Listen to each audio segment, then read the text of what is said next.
It is Sunday,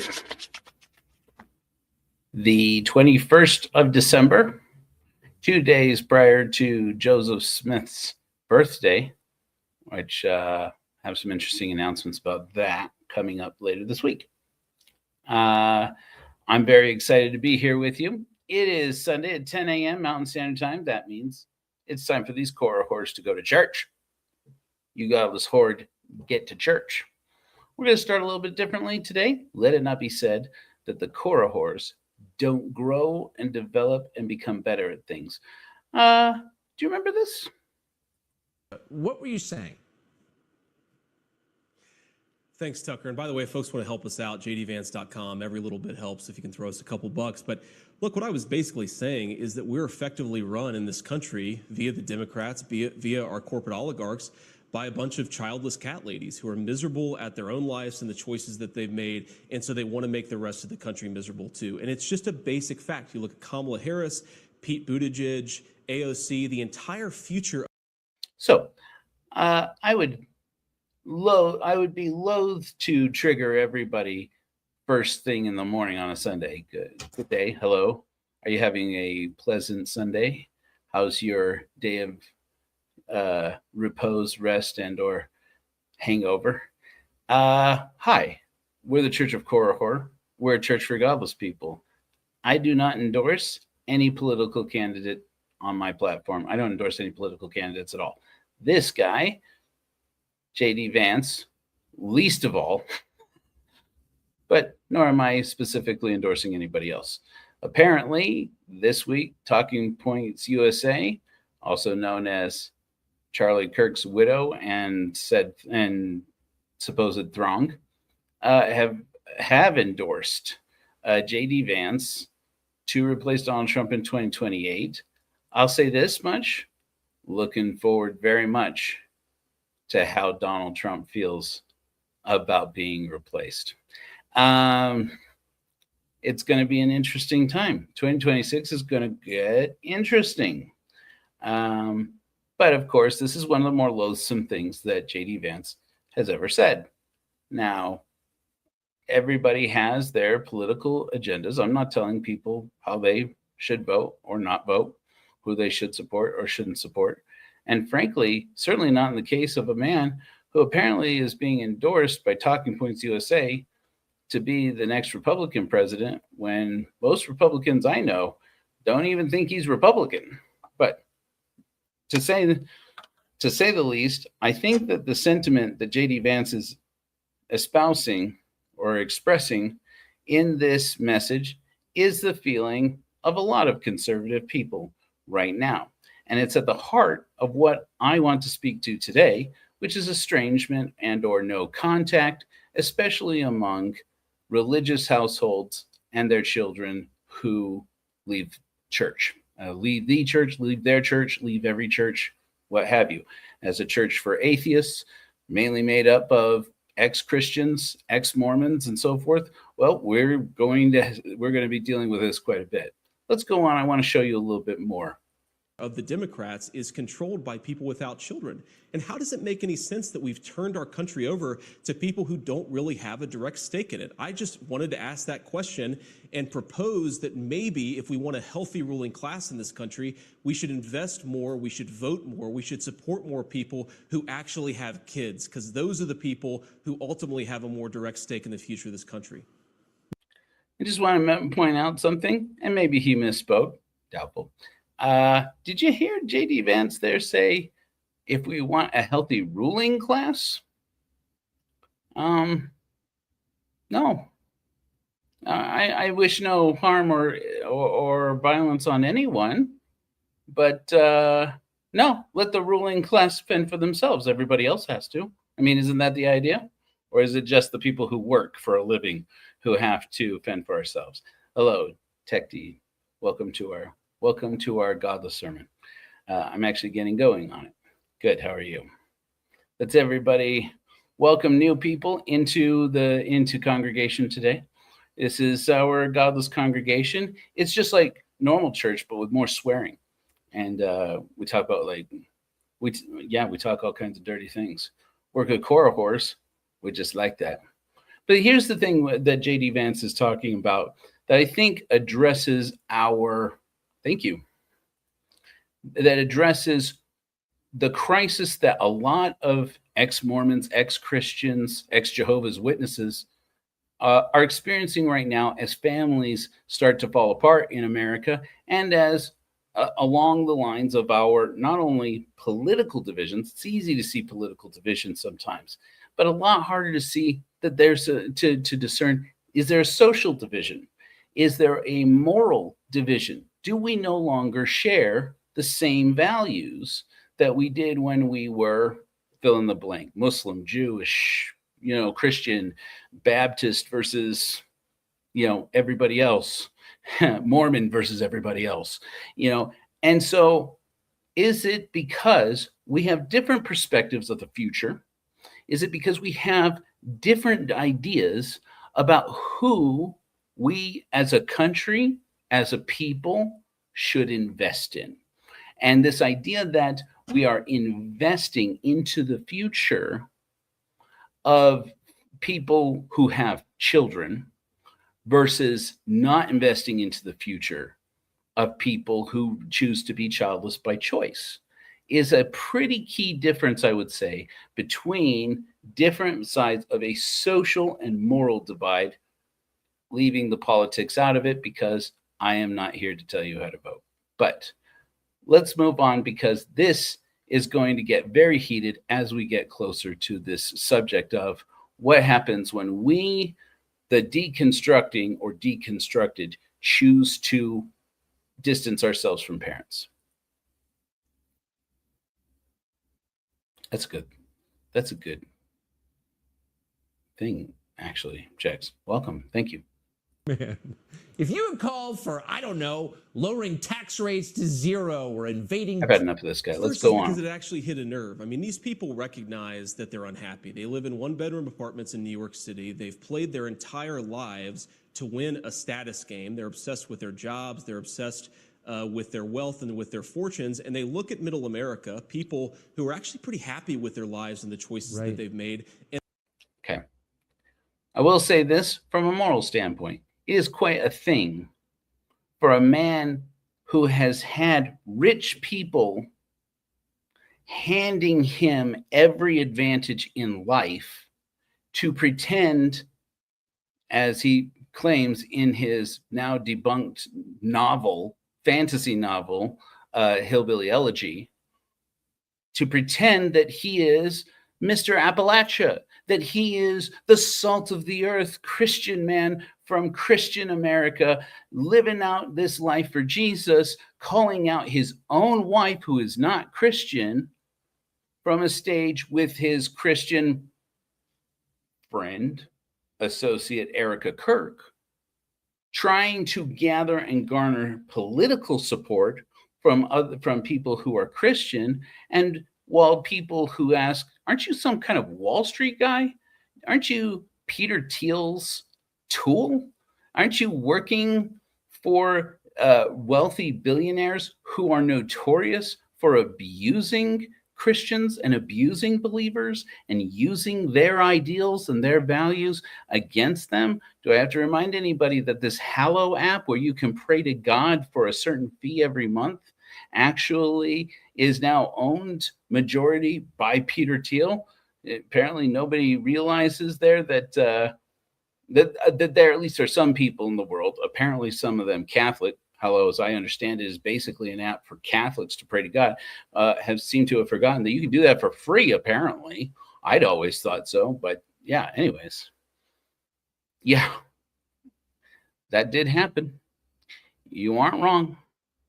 You aren't wrong. In any event, then for him to go out and shame people who are childless by choice, many of them, I'm not among them, but many of them because they can't afford it in America today. It's not affordable. And we've had moments where we could have chosen to make it affordable. And we still could choose to do that. We just don't. And to espouse and defend the values of a billionaire class, a ruling class, Mr. Vance, when you see this, which you won't, to advance the agenda of a ruling class in making life unaffordable for raising a family in America, and then blame people who are childless by choice for being broke, and then and choosing to put their career, not only put a career first, but frankly choosing to survive in an America where it takes 3 incomes to make ends meet, and then to shame people as greedy for choosing to put their survival out there on the line. Sure, there are differences. There are people, I'm sure JD Vance knows a lot of people on Wall Street and coastal elites, so-called, in, who choose to put their careers ahead so that they could make more money and live lavish and have a great life. But is that the status of people who live in flyover country? I assure you it is not. As somebody who's lived in flyover country his whole life, blue, red stater all my life, I can assure you that's not the story of most people. So JD Vance, I mean, may he live long and healthy and happy. May no violence or harm come upon him. I wish no harm to anyone. But frankly, may he fuck off when it comes to moral issues. I want to move on and talk about somebody who maybe this will trigger a few more people, but I'm in the business of triggering people. That's the kind of preaching I do. They hate normal Americans, not force your misery on the rest of the country. And it's quite obvious. It's like at 19, it's all career. In case you don't recognize that voice and aren't looking at the screen, you're looking at Jordan B. Peterson. I promise we'll be as brief with this as possible. 30,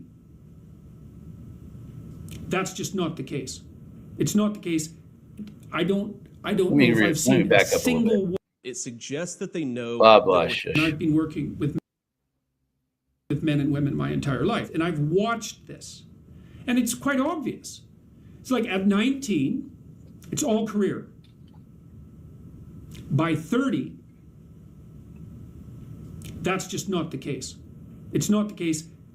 I don't know if I've seen a single woman who I didn't think had a psychological problem, who hadn't seriously flipped in their attitude towards the balance of family and career by the time they were 30. And then you see lots of women who at 40 haven't had kids and perhaps wanted to, and that's not a pleasant situation. I was talking to a woman who is about 39, a professional woman, attractive, well put together, competent, well educated, successful in her profession, unmarried, in a relationship with an older guy, but unmarried, and desperate to have a child. She said no one ever talked to her about the fact that she'd actually want to have a family or encouraged her to think about doing that. It was as if it wasn't within the realm of possibility that one of the things that she might have the ambition to do would be to be a mother. So I just want to be fair to Jordan Peterson. Fairness is part of my value system. He does address in part of this that I clipped out that he's trying to address that work is a thing that you don't want to do, but people pay you because they don't want to do it. And I think that's a flaw in his thinking, though it's not generally untrue. For most people, work is something you wouldn't do if it didn't pay.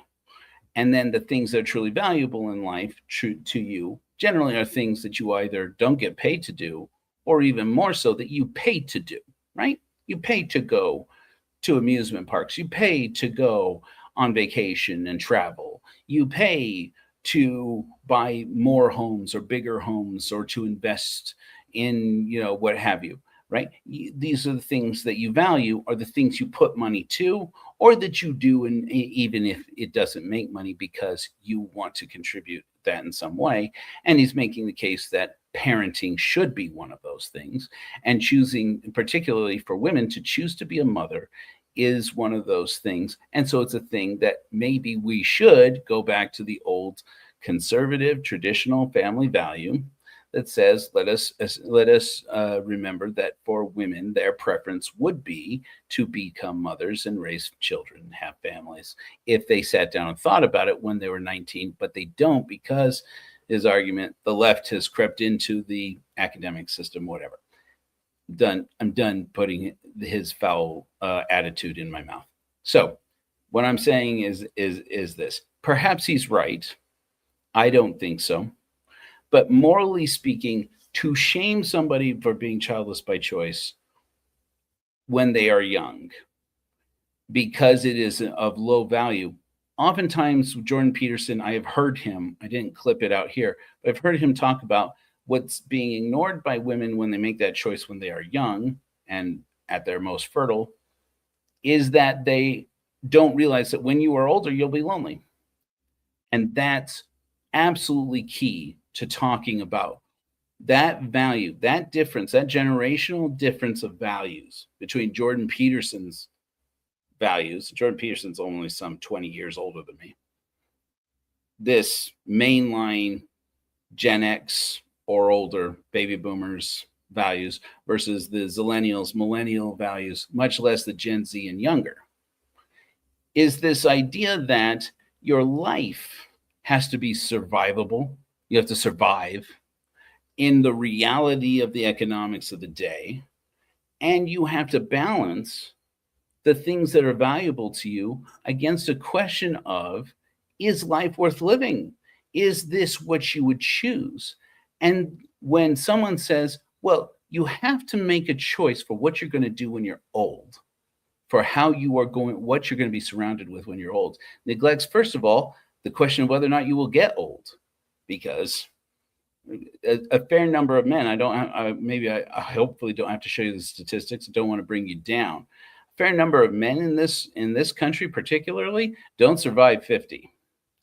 Okay, you think women live generally longer than men? Then those numbers are skewed by the fact of how many men die of heart disease, how many men die of stress-related illnesses, and frankly, diseases of despair. Not to say that those only affect men. Certainly, they affect everybody. And when men die, it affects us. It affects everybody around them, right? It's easy to say, well, if I die, everybody will move on. But that's generally not true. Joe, later, here, listen to your own sermon, guy. Okay, good. Let's move on to talking about, okay, what does that have to do with estrangement? So you see that there's this difference in values about, and mostly they're about investing in the future, which sounds like a good thing, in spite of the fact that we could invest in the future by making America more affordable. But let us not speak on this. That will prove political very shortly. Let's skip ahead. We're going to skip Dr. Phil altogether, which is always good advice. I want to just quickly, in fact, let's quickly look at this. Okay, I'm going to skip ahead all the way to this. If it's not clear to you, this may be a trend that you have noticed or seen before. Estranged parents is the other side of what we non-religious or no longer religious, ex-Mormon, ex-Christian, ex-Jehovah's Witness, etc., what we would call no contact. We go no contact with them, or they go no contact with us, usually with our parents, though oftentimes with siblings, with spouses, and sometimes even with children, especially for those people who deconstruct later in life. Most people I know who deconstruct don't wind up cutting off their kids, just because they're in a different place in life and have different values. Not all of us who leave religion have all the same values. Usually we have a high standard of honesty, a high standard of justice. And so those are things that we usually share. But that doesn't mean that there aren't Republicans and conservatives and social conservatives, pro-lifers and so forth in the ex-Mormon camp, in the ex-Christian camp. They are here and they should be welcome here. And they should bring their values with them. And we should celebrate people having values. But we need to at least integrate some new values. And that's what I want to talk about today. If you don't know, so the woman you're looking at here on the screen is Diane Cohn. She started a channel a couple of years ago. I think it was like some 4 years ago, actually. No, I think it was like 2 or 3 years ago.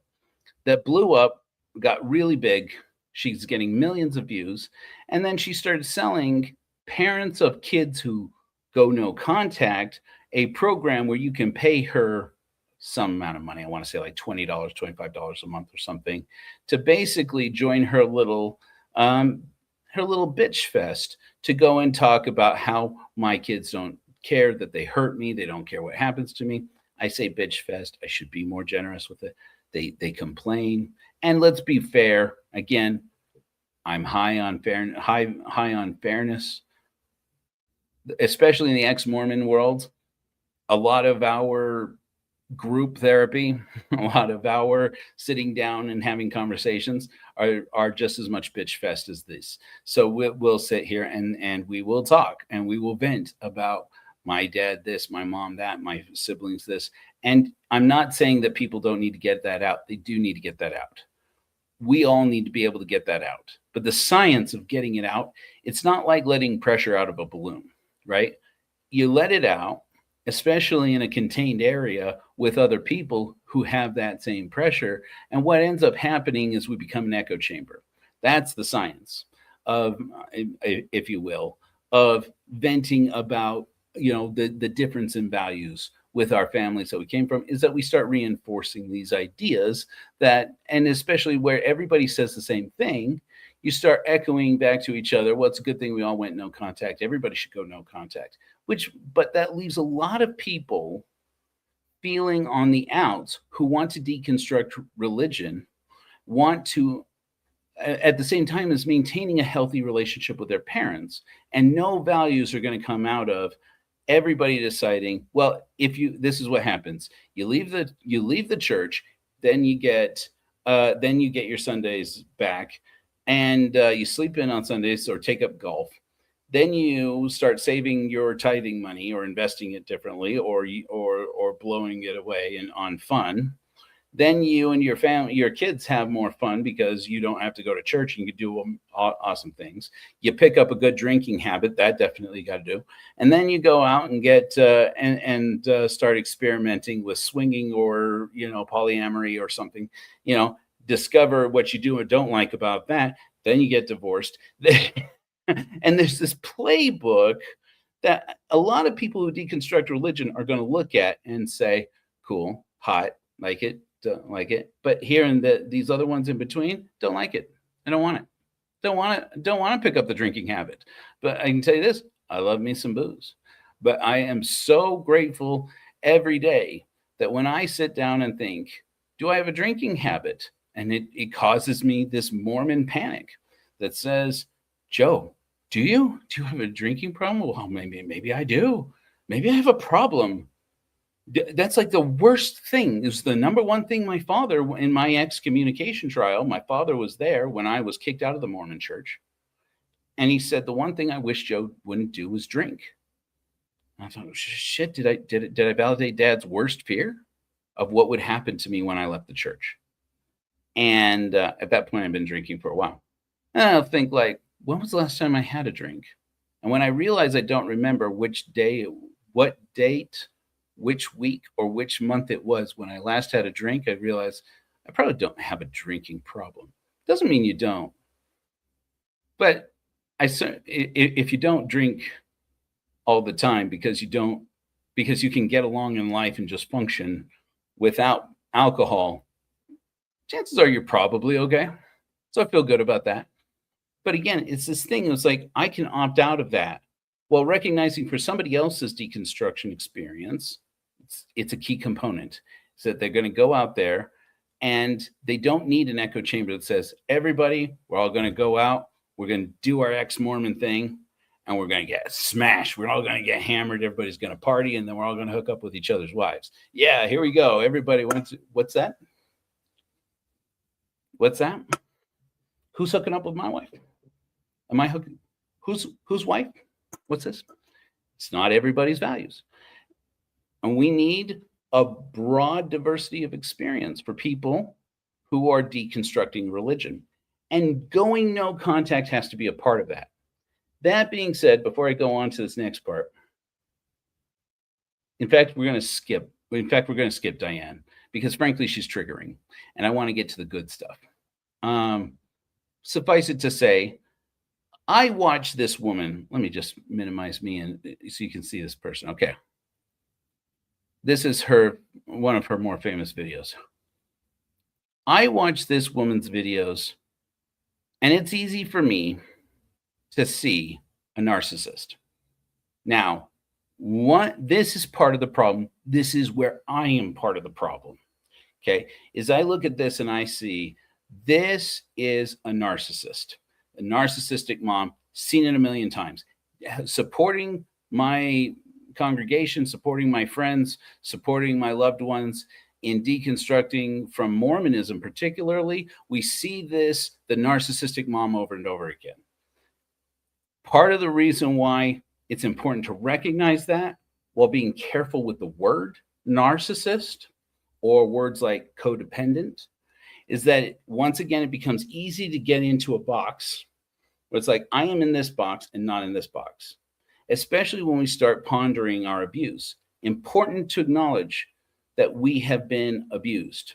If you have been abused, and not to acknowledge it and put yourself in the box if you have not been abused.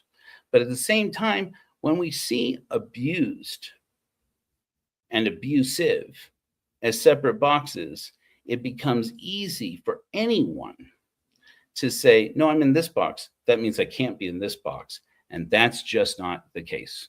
I think the data is held out, shows again and again, hurt people. And abused people oftentimes can be abusive. And when we use these words, which are accurate, real, worthy of attention, like narcissist, psychopath, codependent, etc. While we may be talking about something that's important, it also becomes easy to stigmatize and forget the humanity. And I'm going to speak now to the morality of it. As we get going in this Godless sermon, I want to speak to this fact, okay? I am not a therapist. And only a therapist can tell you what kind of therapy will help you. I'm not here to speak to what therapy will help you, if therapy will help you, but I do believe that therapy can help people. And if that is something that you want to explore, that you feel you need to explore, I would encourage you to do that with somebody who is qualified and has the credentials to do it. That's the difference between our Godless church and those other churches who are about God, is that oftentimes those churches are going to tell you need to talk to the pastor. Do not talk to our pastor about your emotional and mental development unless it is to ask a moral question. And the moral question that I want to speak to is, should you do it? Should we attempt to heal this divide, this generational divide between religious families and people in the family who deconstruct as they grow older? And the answer is not a flat, straight up yes or no, as is often the case here with what we preach at the Church of Korahora. But I want to respect the fact that the answer is yes in a lot of cases and no in others. There are people who absolutely should go no contact. And there are people who, if they decide not to go no contact, not only should we respect it, but we should be encouraging and we should be welcoming and we should give them more feedback beyond just, oh, I left my parents, I just stopped talking to mine. That's lovely. A choice for you, probably the right choice. In most cases I have seen where people choose to go no contact with family, it's the right choice for them. It seems to me, morally, it's the right choice. Unfortunately, it also becomes a place where we as a community grow stagnant. And now we are left with a void in our value structure that says, do I owe it to my parents? Do I owe it to my kids? Do I owe it to my siblings? Do I owe it to the community? Do I owe it to myself to try and say, I was no contact, I needed that at the time, I want to grow back into a place where we have a relationship. And that is what I want to speak to today, and how we can do that better. And this is Godless sermon number 37, Estranger Things. And I want you to remember as we get going in our opening hymn, and then we'll continue. You can always learn more about our Godless Church at korihor.org. That's KORIHOR.org. Let us remember now. Let us have an opening hymn, and let us remember the wisdom of Korihor, that a child is not guilty.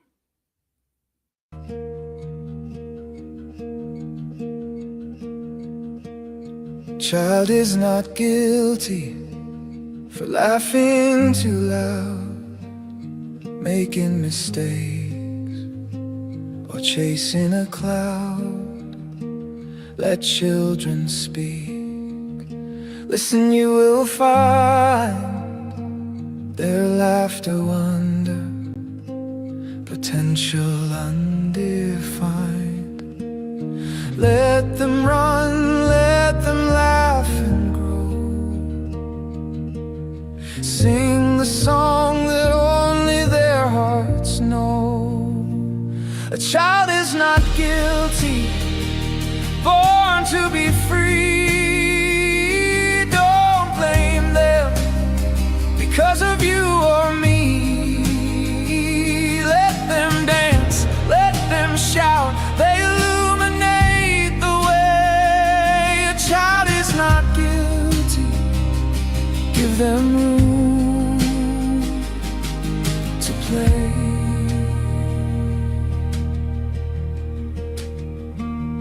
Korihor's wisdom, we're born of the sky. The children in us look up to ask why. Remember innocence, you will see their joyful voices echoing you and me.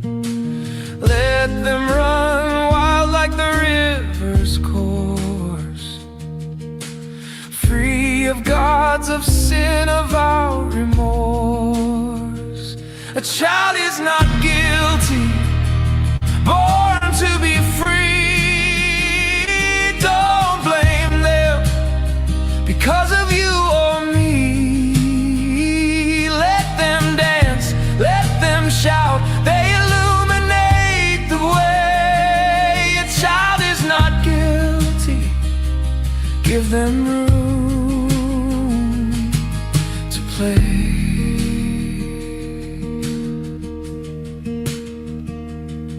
We are all born immature, flawed in each other's minds. We all judge and are judged all of our childish lives. Let this voice speak, all judgments melt. The wondrous child within yourself. A child is not guilty, born to be free. Don't blame them because of you or me. Let them dance, let them shout, they illuminate the way. A child is not guilty, give them room to play.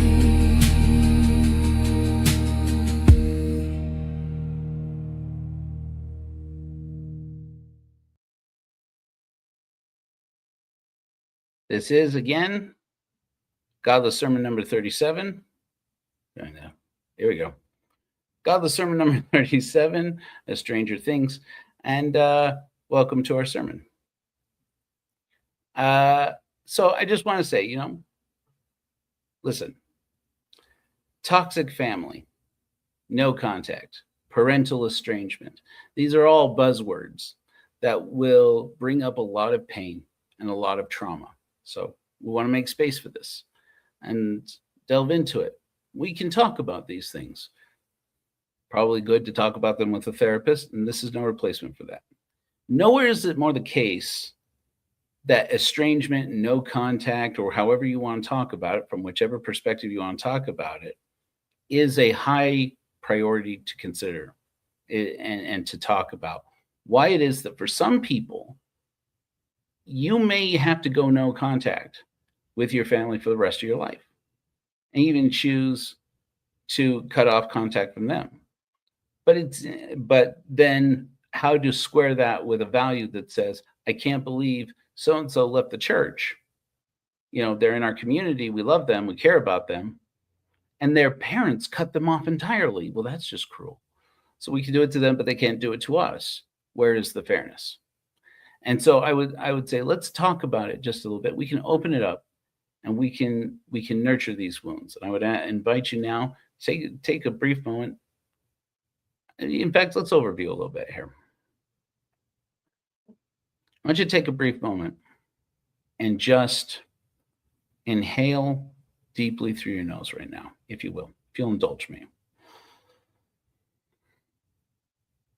And then exhale even slower than you inhaled.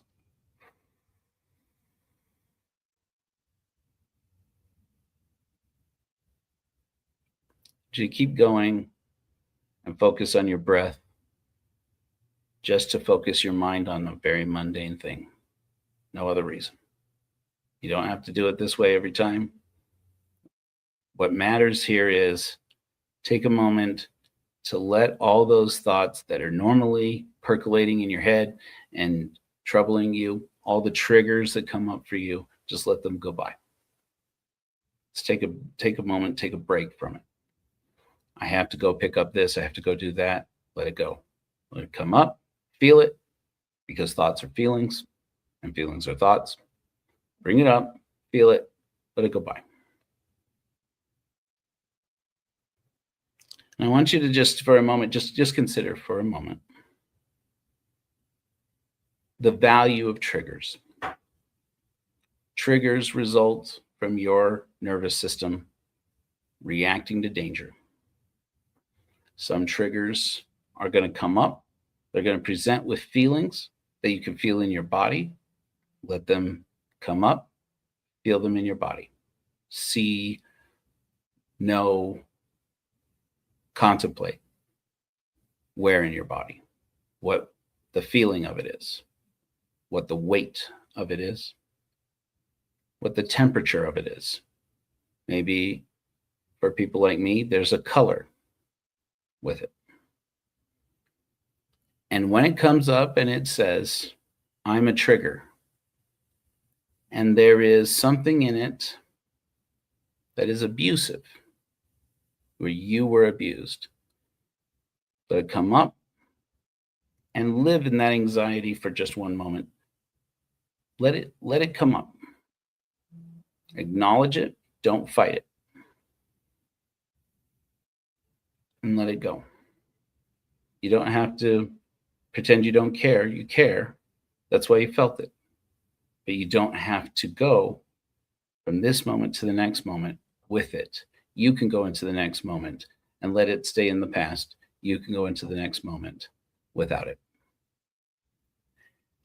I want you to also look around in this space and think for a moment about guilt.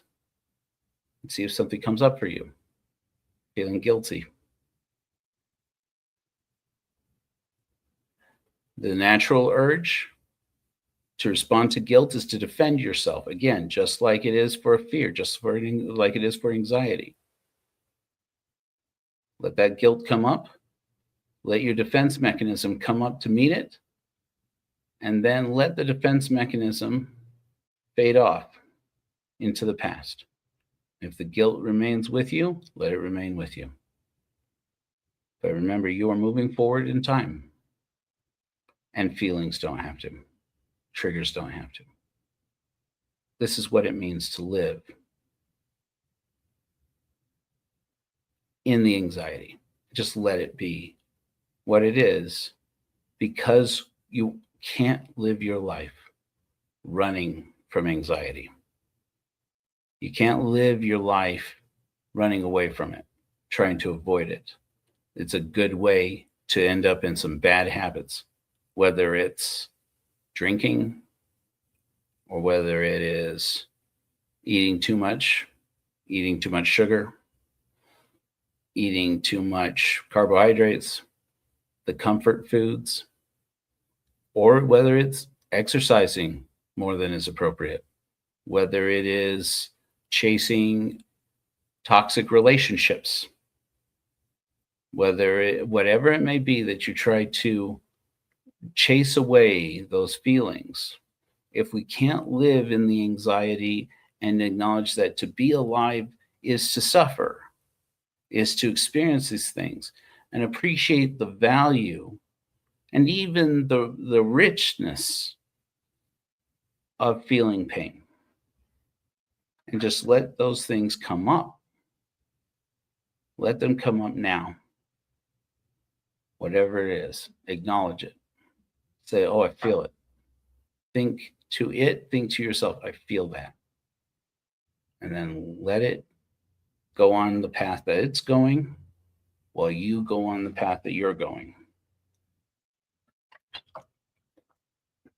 Triggers tend to dominate our lives, especially those of us who have left high demand religions like Mormonism, like Jehovah's Witnesses, and like Scientology, all of which are religious paradigms that are now, as organizations, falling apart in terms of membership, in terms of attendance.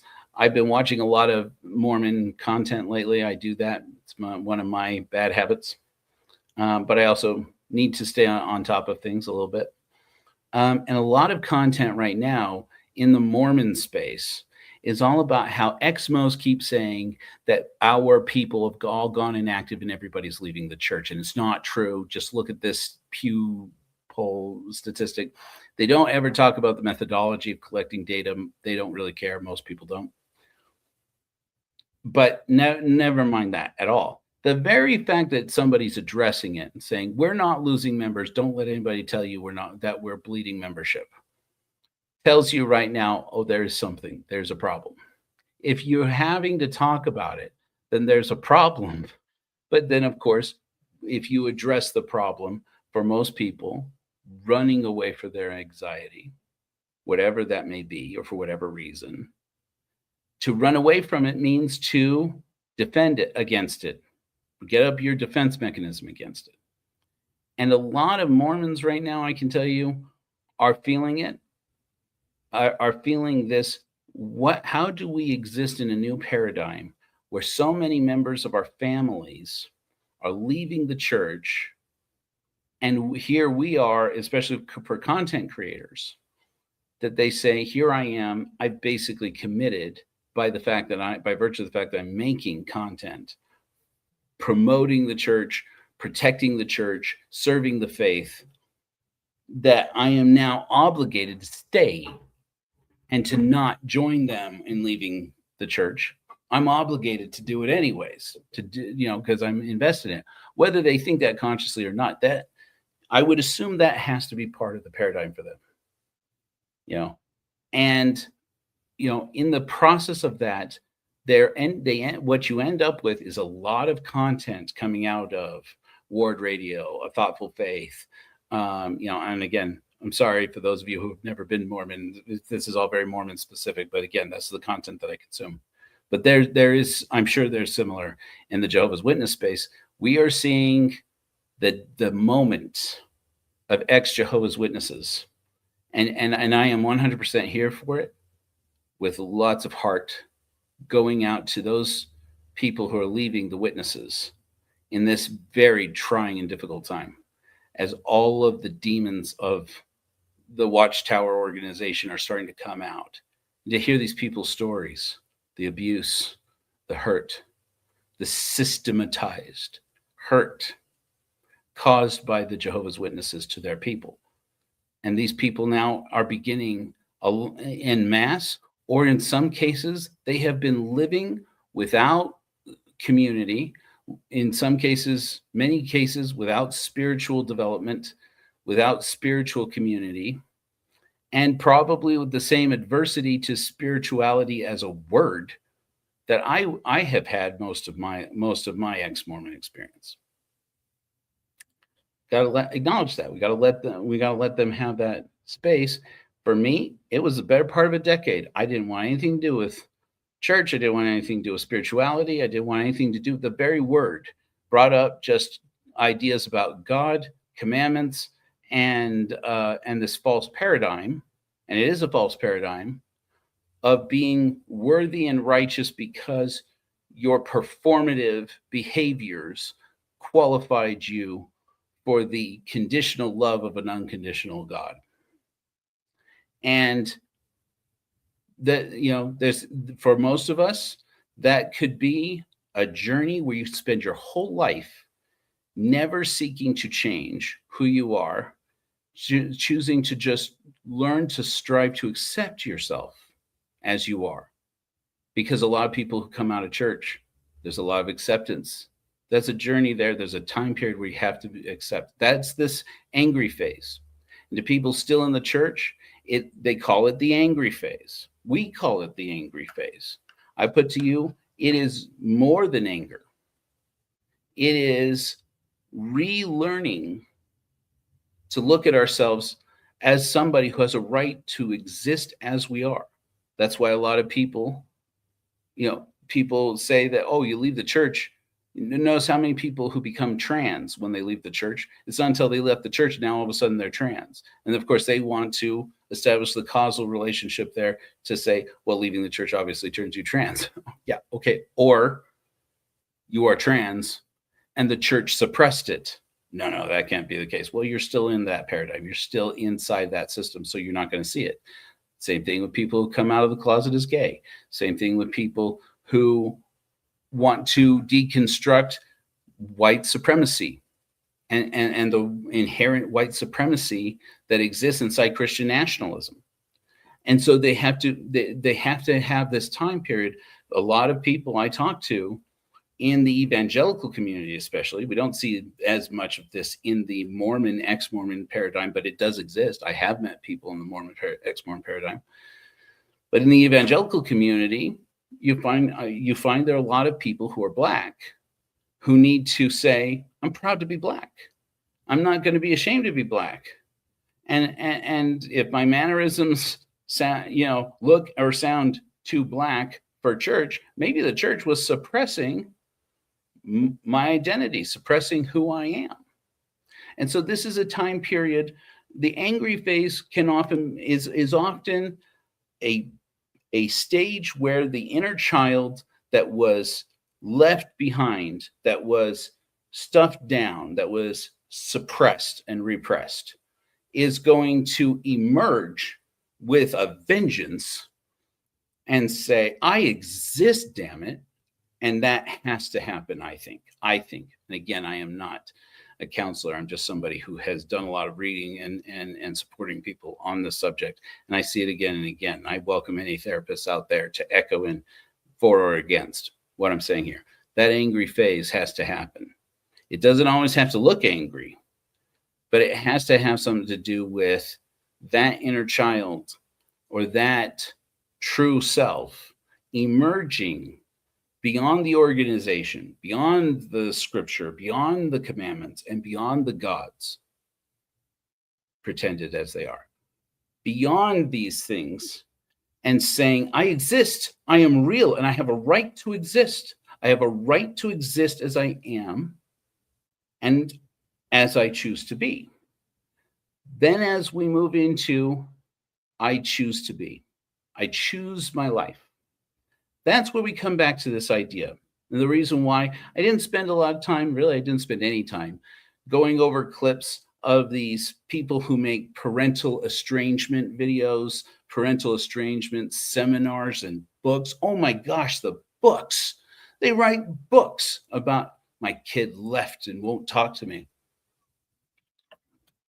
It's a whole ecosystem. It's a whole economy now of parents of children who deconstruct religion. They don't usually put that on the face. They usually put something political on the face when they're trying to draw people in, because religion is more difficult to talk about where in this space of people who deconstruct, a lot of them are very political, and it's easier for them to broach the subject of, oh, my kid left me just because I support. In the case of Diane Cohn, she put in her video, oh, my daughter mainly wrote this letter about how I'm putting her voice. I'm just doing it. I'm just living in it. I don't like this person. I'm just going to let that be the thing. So I'm being judgmental, Diane Cohn, when you see this, and you won't. But she says, my daughter said she would want to go no contact with us. And I thought she meant this with her father, because she wouldn't have anything to do in 2020. She didn't want anything to do with that man, obviously referring to Donald Trump. And she, though, I mean, she didn't say that explicitly, but it was clear. It was bald faced. And it's like, okay, your daughter didn't want to have any wanted no contact with you because of your political support of Donald Trump. I mean, fair. That's a good enough reason. But because, again, triggers, when we can't handle them, and sometimes until we have tools provided through therapy, through support, through skill sets that don't happen naturally, that you have to learn. And you can go it alone, white knuckling it, and the light of reason help you if you choose to do that. Or you could get some coaching. You could get some therapy. Doesn't hurt. And frankly, oftentimes it can help. Therapy is not for everybody. Different kinds of therapy can help people. CBT helps people. EMDR helps people. Psychedelics help people. DBT helps people, but not all people. Make a good choice for you, and I am not qualified to advise you on what to do. Talk to a therapist. And be aware in yourself. What's true to you? What makes sense to you? And any good therapist, I think, in the conversations I've had with therapists, will tell you, yeah, that's key here, because not every therapist is meant for every person, right? You gotta invest time and money into finding therapy that works for you, if you choose to do that. And even if you don't choose to go the route of therapy, the choice to do something is going to come down to a question of, why should I? Is it a moral obligation? And if so, what is that moral obligation? Is it about fairness? Because if it's about fairness, we're going to have some problems. If it's about openness to new experiences, okay, that's good. And also it's going to be problematic. If it leads us to being dysfunctional, then it's not helping. And letting triggers dominate our lives becomes extremely dysfunctional. So there's really two ways of going about it, that I would argue, in trying to make a life worth living. There are really two ways of dealing with the triggers that come from having been raised in a family in a high demand religion. One path is to cut them off, no contact. And for somebody who can live the rest of their life with fewer triggers, and that opens up a space for them to live a life worth living, by simply saying, you are not my family anymore. That this was my family, you were my family of origin, as they call it, but you are not my chosen family. Now, this is a thing that I would say we inherit more from the queer community, and we are all benefited by it. This idea that really came out of, as far as I know, this idea of chosen family it really came out of people coming out of the closet and saying, I won't be around people who don't accept me as gay, or I won't be around people who accept me I won't be around people who don't accept me as gay, or I won't be around people who don't accept me as queer. And if that's going to be you, you're out. And for a lot of people in the queer community, even if that leaves a hurt in them, a pain in them that just gets guarded and held. The space that it opens up by just not being physically in the room, where everything reminds them of how family rejects them for who they are, becomes a very healthy thing. And then when that expands to, not just looking for intimacy, for friendship, for support among people that you date, which can become a problem when it becomes too much about being gay or being queer. Means I'm out there looking for intimate partners who are going to now become my support group. Wait a minute. You're going to need more than that. Intimate partners are not enough for anybody. Everybody's going to have some community, even if you're not a social person because you're autistic or ADHD, because you're not very social. Even if it causes you social anxiety, you need community. You're going to need support. You need somebody to call when you can't make rent. You need somebody to call when you're feeling alone and just wish you had somebody just by your side just to rant to, or even just to talk to, send a text message to.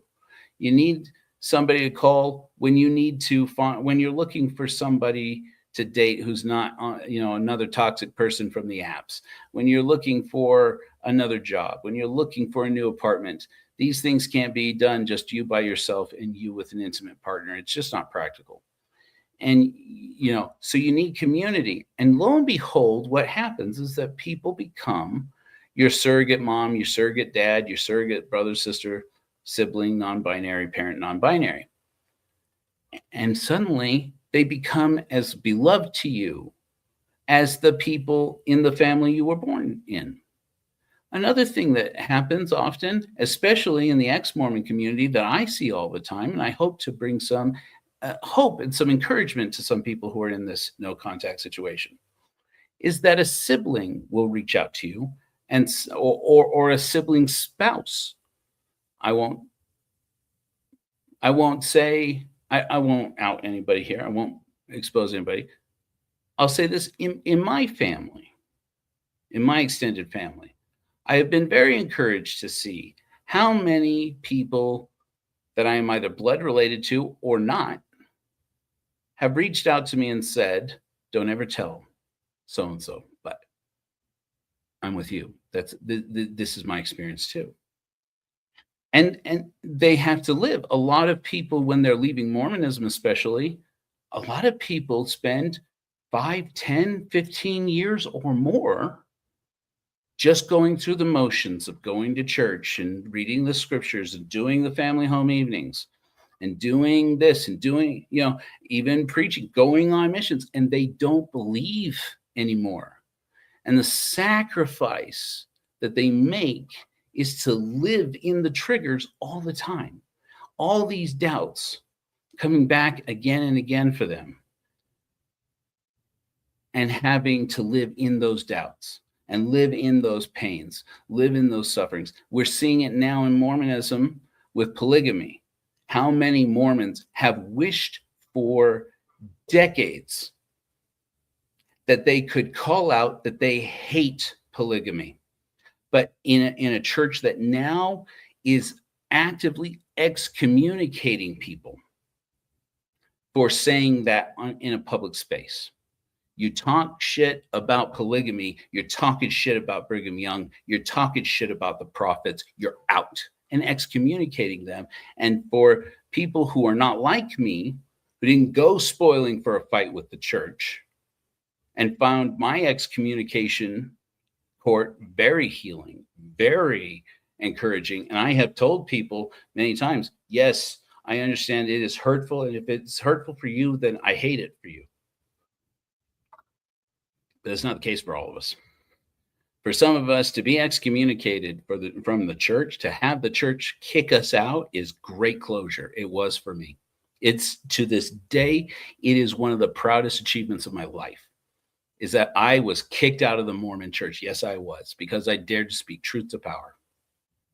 And that's part of my journey. It's not everybody's journey.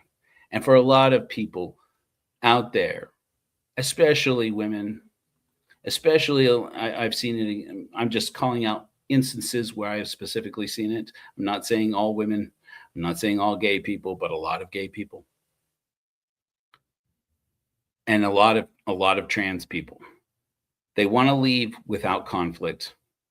They want to have a space where they can just be themselves, and they want to begin anew and build a future without the constraints of the triggers of being judged all the time for who they are and for what they feel. Yes, because feelings are valid and real. You don't have a thought that doesn't start at some point or end up at some point in your body, in your brain as a feeling.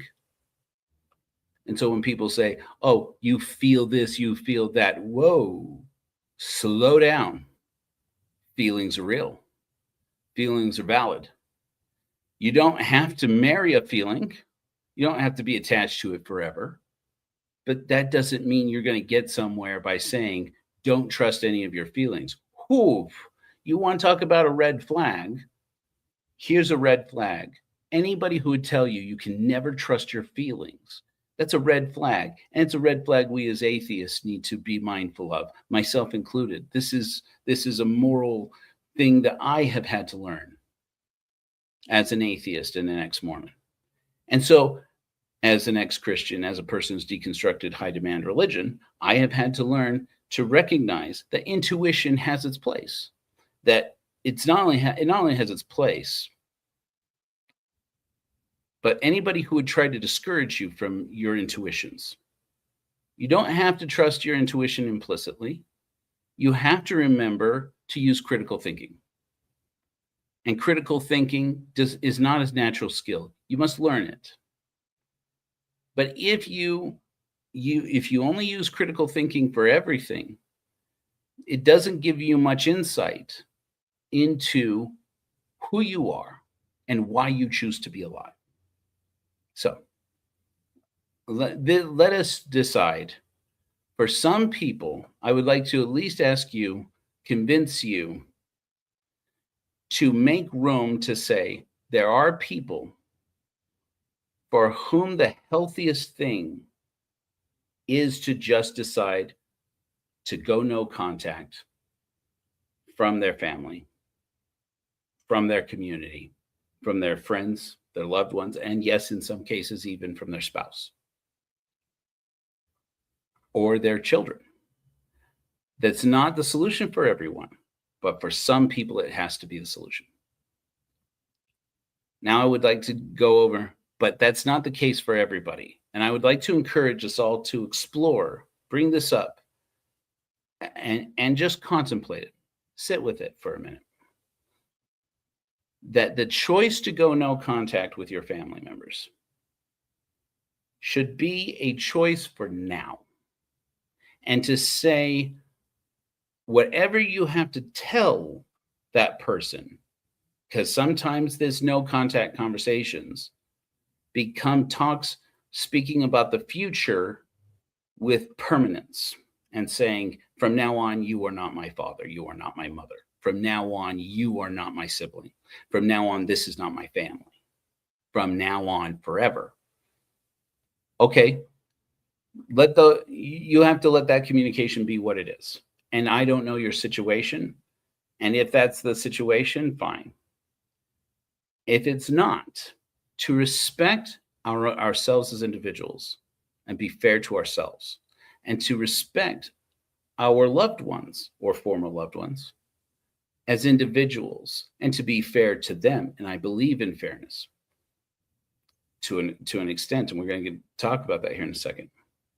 To be fair and to respect individuality and these needs for community, these needs for support, at least within ourselves, let us all consider.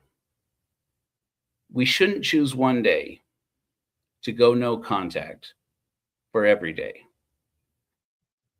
Family is chosen, and every day. Today, you don't have to make an active choice to let somebody back into your life or to excise somebody from your life. But today you are in a relationship with who you are in a relationship with. And if you want to make a healthy choice, choose it and say, do I choose this today? Do I choose this for now?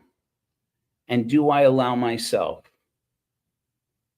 Let me allow myself in the future to choose what I will need in the future, because I don't know if these triggers will go away.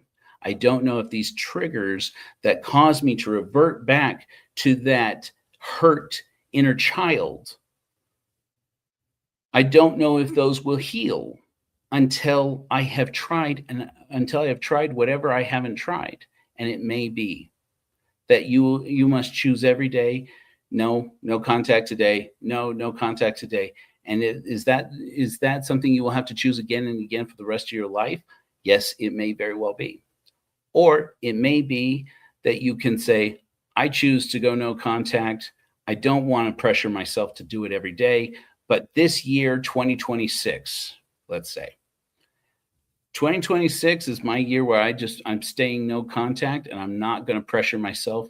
I'm not going to rush myself or push myself into finding something else.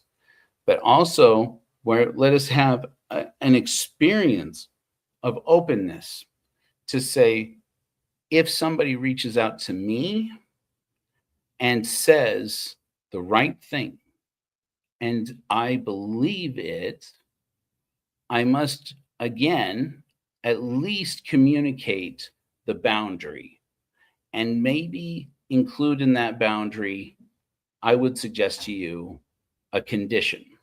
And yes, love can be very conditional, and a love can be conditional and still be healthy. I believe it. And be fair. But a conditional love that says, I can come back to loving you and accepting you in a role in my life. But I need you to respect that right now, I need this space. I need this boundary, because I'm still healing from something. So the first thing I would say is, family is chosen, and every day. And I am especially concerned, before we move on, I want to say especially concerned about women in the paradigm that we are living in right now. Because there are a lot of women who have made the choice to pursue a career because they need to in order to survive. And there are a lot of women who have made the choice to have no children, frankly, because they don't want to. And this paradigm that we are in now is putting a lot of pressure on women to make a choice younger than is comfortable for them, to choose to prioritize getting married and having a family, to the point where right now we have a crisis in this country of defunding of our shelters for victims of domestic violence.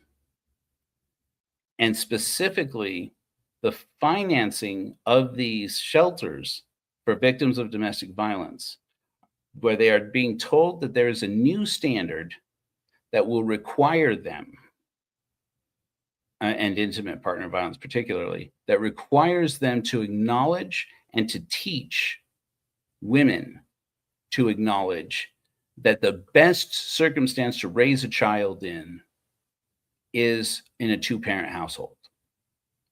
And that there are advantages, statistical advantages, to being raised in a two-parent household and to traditional family values.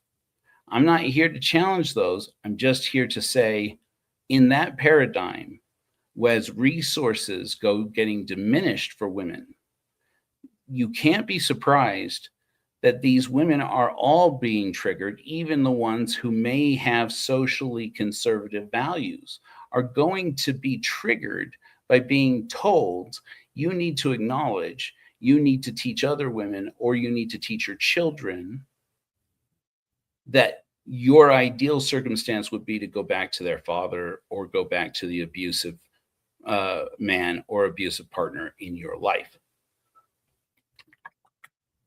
When that is a value, first of all, when any religious value is enforced by the government, it is hurting everybody. This is why Thomas Jefferson taught that perhaps the most pervasive and dangerous thing that the government does is to intrude over that separation between church and state. And I believe it, and that's the most political thing I hope to say this in this sermon. But I believe it on a moral level. I believe in it and a moral value. Secularism is a value of the Church of Korihor for this reason. When the government has to enforce a standard, whether that is you have to be straight in order to be married, or you have to be, you have to support the ideas of the nuclear family in order to receive support, financial or otherwise, in order to survive. It is a sign of the weakness of those ideas, because if they were so convincing and so powerful, so effusive, nobody would have to make a law forcing anybody to believe it. I just closed my notes. Sorry. Here we go. I got it. We choose our families, and we choose them every day. And women don't need to choose to have children in order to choose to have somebody in their life who is part of their family. Men don't have to choose it. Nobody has to choose to make people in order to choose to have a family. Your chosen family is made up of the people you choose to incorporate in your family. Next, we must validate each other's pain. As I said before, it's easy to throw around words like narcissist and codependent, wicked daughter-in-law, or mother-in-law from hell. But while these accusations may be true or not true in each individual case, everyone that we are talking about are people. Abusive people are people, and abused people are people. And sometimes we convince ourselves that because we are the latter, that means that we cannot be the former. And if experience shows us anything, it's that is not true. Especially because when we allow ourselves to compartmentalize and put ourselves in this box that says, I was the one abused, that means I'm not abusive. It blinds us to the little decisions that we forget in just everyday behaviors, that to the people in our lives, they remember. And even if you didn't intend to hurt somebody, that doesn't mean that person doesn't get hurt. That is why, this is my third point, we can take responsibility for the effect of our actions, not just the actions themselves. Remember I said earlier about fairness. I'm high on the value of fairness, that we look to what we do, what choices we make in life, with how they affect other people, because we experience pain and we want other people to treat us fairly. And that's not a system that works unless we are willing to participate in being fair. In that case, and this is going to be painful for some, so I'm just take a moment with it. Take it if it helps you. And if it doesn't help you right now, put it on the back burner. If it doesn't help you at all, throw it away. Fine, whatever. I don't give you your commandments to live by. I don't believe in commandments. I would suggest this to you.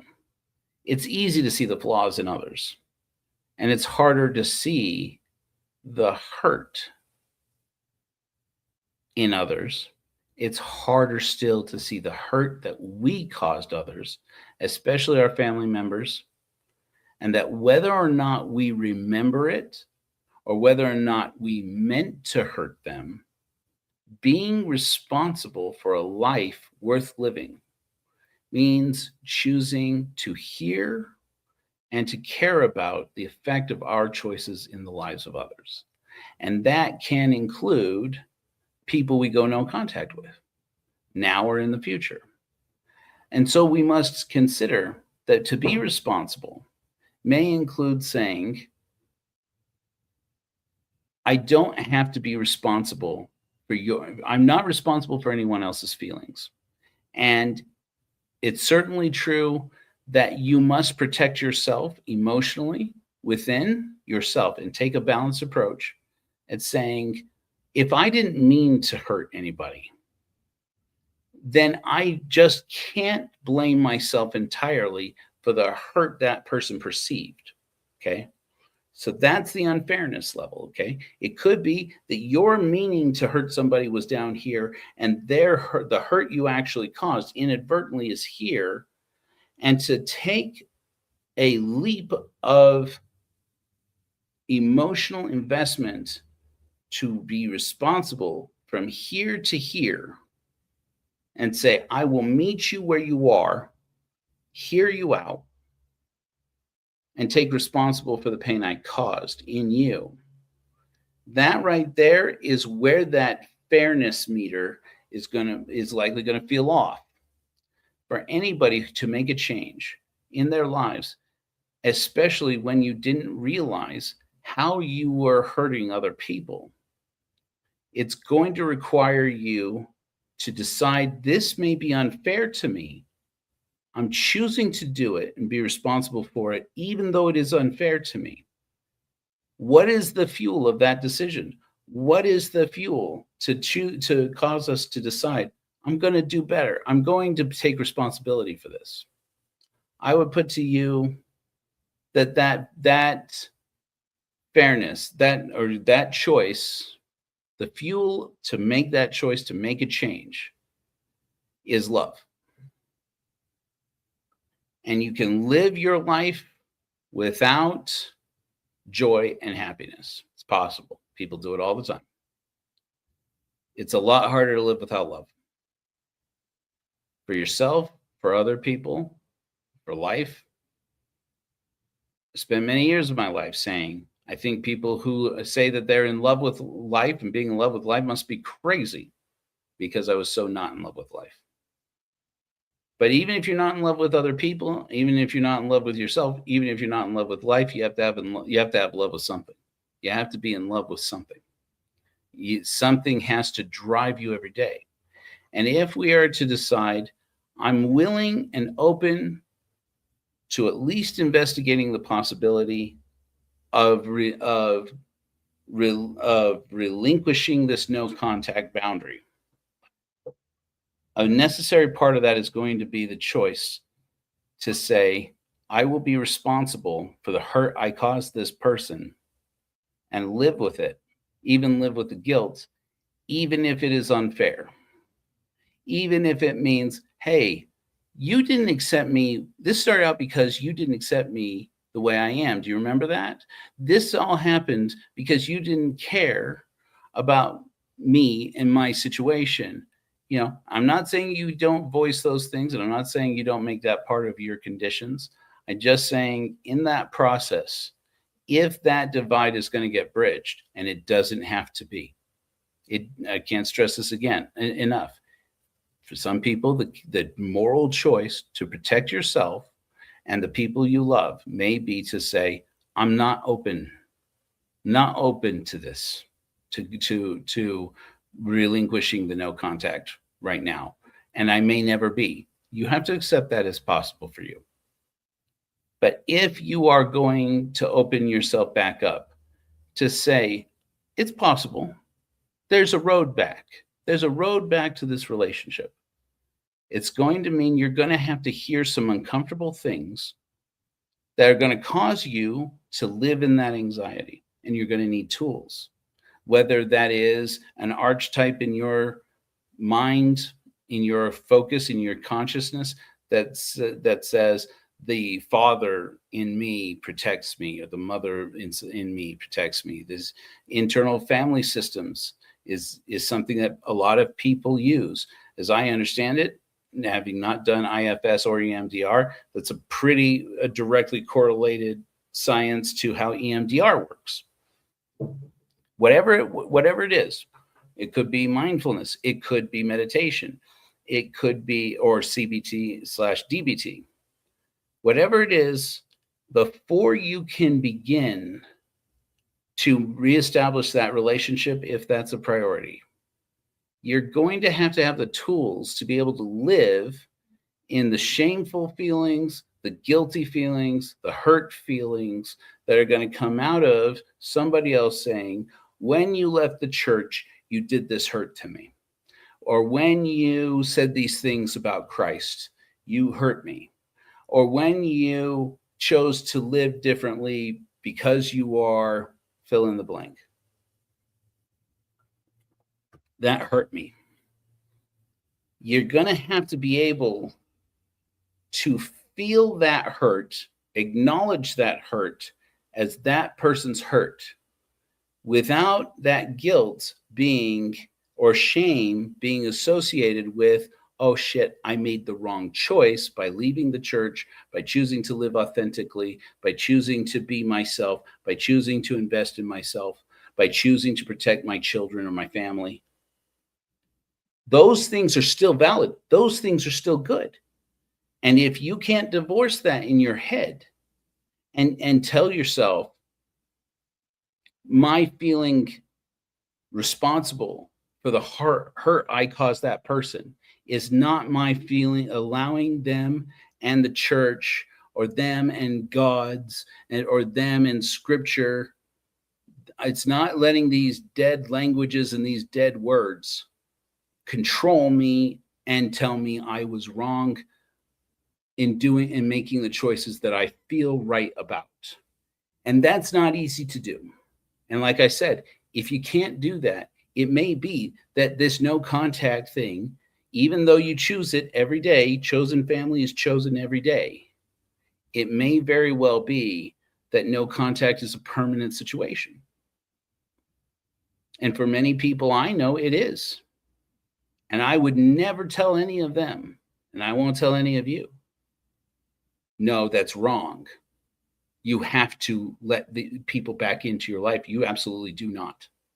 You do not. You owe, let me say, family is a privilege, not a right. I mean, that's just the blunt reality of it. It would be lovely if we were all, if there were an obligation we were all owed to be loved unconditionally in all circumstances. At least one person out there is responsible for you. But who would that even be? It can't be your mother, though that's a person who probably did more to bring you into this world than anybody really. But a lot of us know the narcissistic mother. A lot of us know the abusive mother in our lives or somebody else's lives. We've seen the effect of mother choosing to enmesh. This is a psychological term, as I understand it, which is to enmesh, to engage in parental enmeshment, which is where the parent decides that the child is a reflection of them, is an extension of them. And there's no situation where parental enmeshment is healthy, but there are a lot of moments, I would say, in the development of all of us as children, where a parent, especially mothers, but not just mothers, become enmeshed in us, and it goes unnoticed. Certainly goes unnoticed to us. I'm not a psychologist. I barely know what enmeshment is as an adult. I certainly wasn't born knowing what it was, right?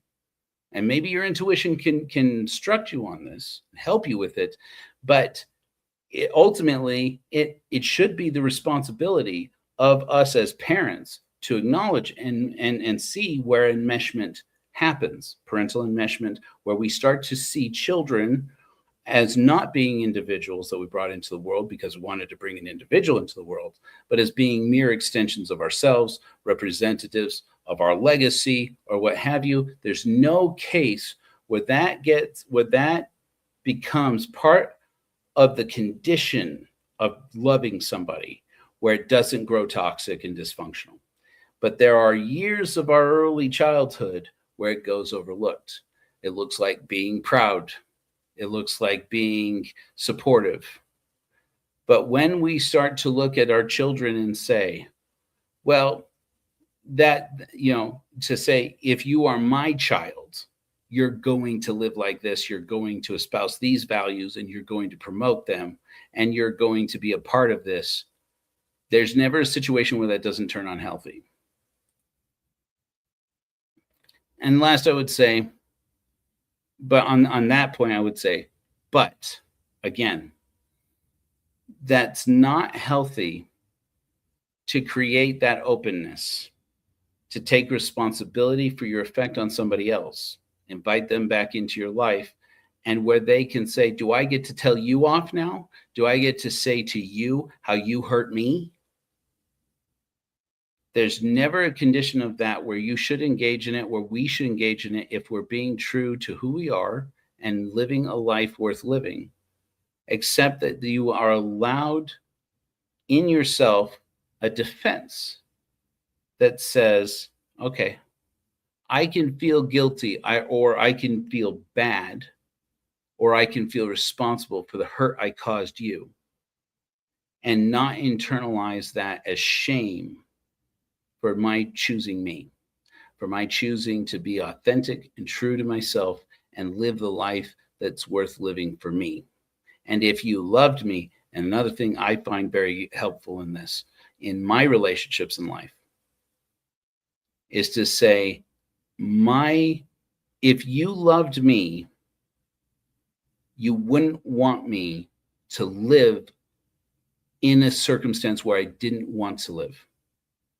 You would want me to live because I want to live. And if you can't be a part of that, this relationship is dysfunctional and there's no healing it. And trying is hurting me, and it's hurting you. It's certainly not helping your development. So that is where I would say I'm bringing to my last point here. It takes two to tango when it comes to resolving no contact. And so in order to make that happen, there have to be clear stakes laid out. So, fourth point, communicate boundaries as an emotional investment in family. We are family. All family is chosen family. If we are family, we have boundaries. There are things you don't say. There are even if they're true, or even if they feel true, even if it's a part of being yourself. And these are my boundaries.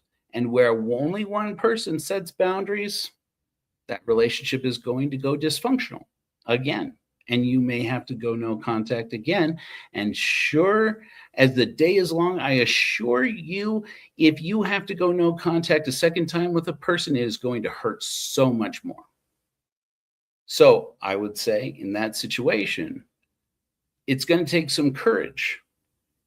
It's going to take courage not only to say, I'm willing to be hurt again, I'm willing to be hurt more deeply again, I'm willing to deal with the feelings possibly of guilt that I took you back into my life and it exposed people I love to the harm of this dysfunctional relationship.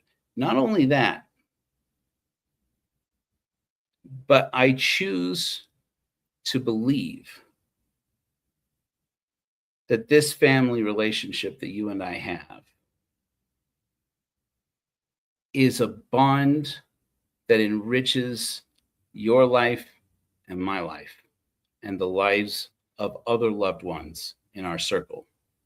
If that value isn't there, I don't think it can be healthy to relinquish or to resolve or heal a no contact relationship, a no contact status.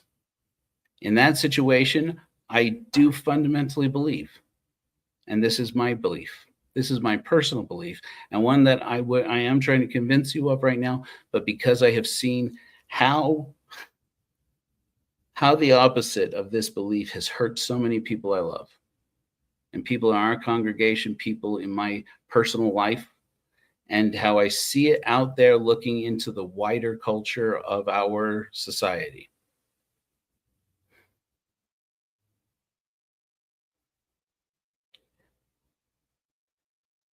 If people feel obligated to love, if it's something that we feel required to do, abuse will follow. And a life made up of systematic abuse is not worth living. If we choose to live a life worth living, if we choose to make the lives of others worth living, we must make the choice to invest in chosen family every day. And I would appeal this to you in closing. It is not only possible to take people from your family of origin and reinvest emotionally in them and repair a no contact status with that person so that you enrich their life and they enrich yours. It's not only possible, though I had at one point doubted. In fact, at one point I straight up disbelieved. It is possible, it is healthy and productive to create a relationship where you set boundaries, they set boundaries, and believe that that person, if they loved you, would want you to set boundaries, would want you to say, I understand that this hurt you, that my choice hurt you. I want you to know that it hurts me every time you bring it up. I'm willing to hear it up to this point, but I can't hear it every day. It hurts too much. Can you do me a favor and just don't bring it up every day? Don't bring it up all the time. In fact, can we just have this out? It may be, can we have this out one time? I'll hear you because I'm ready. I'm in an emotional place to do it. I'll hear you out and then tell you how I will accept that responsibility for that hurt I caused. And then let's not bring it up again because it's just too painful. And if somebody can't meet you halfway on that, that is a good moment to have that inner conviction, that inner light that sparks within you and says, well, I'm here pursuing the life worth living, and you're not part of it. And it will hurt. And so that's why I say, I've been watching a lot of TikTok lately since I started making more TikTok content. And I have to laugh because I start following, their lives on TikTok where estranged parents get together and just go into an absolute bitch fest about my child left the church and now they left me, or my child can't handle my politics and so they went no contact with me and they just don't care about me. And all of this is because of therapy. And then they go off on therapy these days. If it undermines the family, then it has no value, they say. And I just have to laugh because you hear it. If you sit and wait and listen to it long enough, and I'm not suggesting everybody do it. This is my toxic thing. I do. But you will hear so many toxic, judgmental things, hurtful things these people expose about their loved ones to the general public. My child did this or that. My child thinks this or that and doesn't care about me. And it's because they went to therapy. And now that they're in therapy and working on themselves, quote unquote, now that means that I have to be out of their life. What therapist would tell you that you have the right to cut off your own father. I got news for you. Every one of them. Every single therapist worth their salt is going to tell you you have absolutely the right to cut off mother or father. Even Jesus taught that he who would choose father or mother over me is not worthy of me. Any therapist would tell you, any therapist worth their salt. And if they tell you otherwise, I would suggest you reevaluate and look at a different therapist if this is the case. Any therapist worth their salt is going to tell you, you don't owe anybody a family relationship. That's not something that you owe by obligation. You have to choose it, and it has to be functional. If it grows dysfunctional, there's no way you're not hurting that person, and there's no way they're not hurting you. And so when these parents these estranged parents, quote unquote, go off about how therapy convinced my child that they're better off without me, I can't help but laugh and say, I'm sorry, but that's probably true.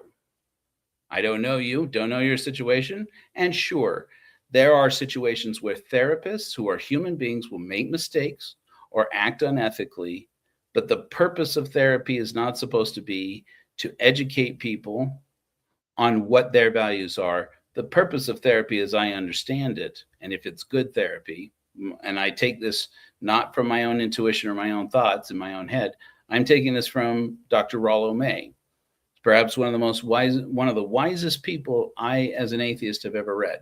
I, as a person, have ever read. Dr. Rollo May used to say, and particularly in his book, Man's Search for Himself, he said, the purpose of therapy was and is supposed to be to make the unseen seen. So if your therapist is more interested in educating you on what you're supposed to do and more interested in educating you on what you're supposed to think, you are well within your rights to say, this is not a therapist for me. One, two, then maybe this is not a good therapist. But from my understanding is that the education system for therapy, for psychotherapy and psychology, is supposed to enforce standards. And the regulation of therapy is supposed to enforce standards of instructing people from the get-go when they start studying to become a therapist that you are not here to preach to that person. You are not even here to teach that person. You are here to help that side of them that is dysfunctional and needs help to emerge, and to help point that out to them from an objective standpoint. That is why therapists famously are more interested in asking questions than answering questions. Though I personally have found, if you ask a therapist, could you please not just therapize me right now? Could you actually tell me what you think? Then a lot of times they will. And or they'll tell you, but it's always a risk because they're not supposed to tell you what they think. They're supposed to tell you, point out to you what you think, what you feel, and ask you if what you're feeling, and then guide you through a series of different therapeutic applications that could help you. And that might include medication, sure. It might include devices. It might include meditation. It might include a variety of things. And for most therapists I have run into and talked to on this subject, a lot of them are going to tell you, and there are limits to what therapy can do. And you may need a spiritual practice in your life. And it doesn't have to be church. And they're right, it doesn't. It doesn't have to be God. That absolutely it doesn't have to.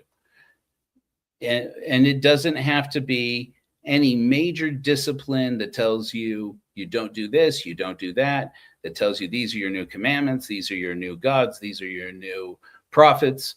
It doesn't have to be any of that. But if you don't feel motivated to change, then change isn't going to happen, because change doesn't happen by just doing the work. There has to be a reason to do the work. And that's where I feel like I have a responsibility to serve among the godless community. because we don't have enough opportunities as atheists and agnostics to say there are reasons to choose a better life, and there are reasons to be more fair to other people, and there are reasons why your life is worth living, and nihilism shouldn't knock you down. Nihilism is not something to overcome. Nihilism is not something to defeat, I would put to you. And there are people who disagree with me on this. Fine. I'm trying to convince you from my personal standpoint. Nihilism is just true in that when we rely on objectivity of meaning, when we say to ourselves, there has to be something in this cosmos that is the purpose for why I am here, why this is here, there's no situation where we accept that meaning comes from out there in the stuff of this universe. It has to exist in some priority of some mind out there that only could be described in that context as the mind of God. There's no paradigm where that exists, where that happens. And you externalize all your meaning to that immaterial, unprovable, obviously manufactured mind, where there isn't somebody out there who benefits from convincing you of a lie. And it makes total sense to me to say, for somebody who was brought up in those lies, to say, if you don't believe the lie, my child, my sibling, my brother, my sister, my spouse, if you don't believe the lie of my objective meaning, that hurts my feelings, I'm going to punish you. Even if they don't actively say that, actively choose that in their subconscious mind, they're going to choose to punish you for it. And at that point, that relationship will turn toxic and dysfunctional, and there will be either abuse continuing on and on and on and on with a person who's convinced in their mind that they didn't mean to hurt anybody, that they didn't mean to cause anybody any pain, convinced in their mind that they're totally innocent and hurting you again and again and again and again and again. And whenever you say, and whenever you even insinuate, do you get that this hurts me? Do you understand that you're hurting me? They're going to roll their eyes. Of course they are. They're used to it by then. And they say, I look back, is another thing that I see with these toxic groups on TikTok, on YouTube, even on Facebook. Well, no, I guess not even on Facebook, especially on Facebook. These toxic estranged parents, quote unquote,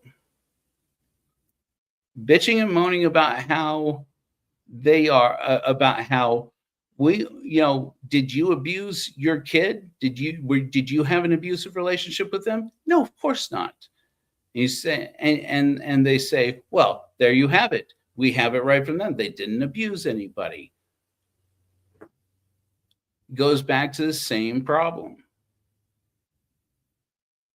The enmeshment is harder to see when you've been doing it and getting away with it and even being celebrated for it. We see it, for example, with this, toxic, with this wicked daughter-in-law, mother-in-law from hell trope, for example. This is just an example. Where we see, as it's very common in a lot of relationships, to see with mothers and sons particularly, not exclusively, to see what's known as emotional incest, where mother hates daughter-in-law, daughter-in-law hates mother-in-law, when the pain that exists there is that son/husband chose the wife, chose who his wife is, did not choose who his mother is. But because the mother at some point in their development in his life was not getting the emotional or intimate support and relationship that she felt she needed. And instead of dealing with that in a healthy way, she looped it back around, that emotional intimacy, even if it has nothing to do with physical intimacy,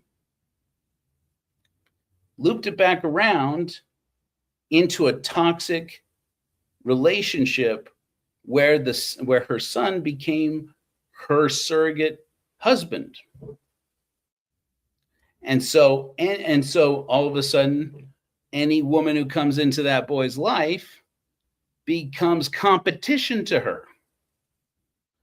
And the thing about it is, when that man grows up and is an adult and gets married, it becomes easy to see. Then it becomes easy to see, oh my gosh, lady, that's not your husband, that's your son. You don't get to treat him and talk about him as if he's cheating on you with his wife. She's his wife.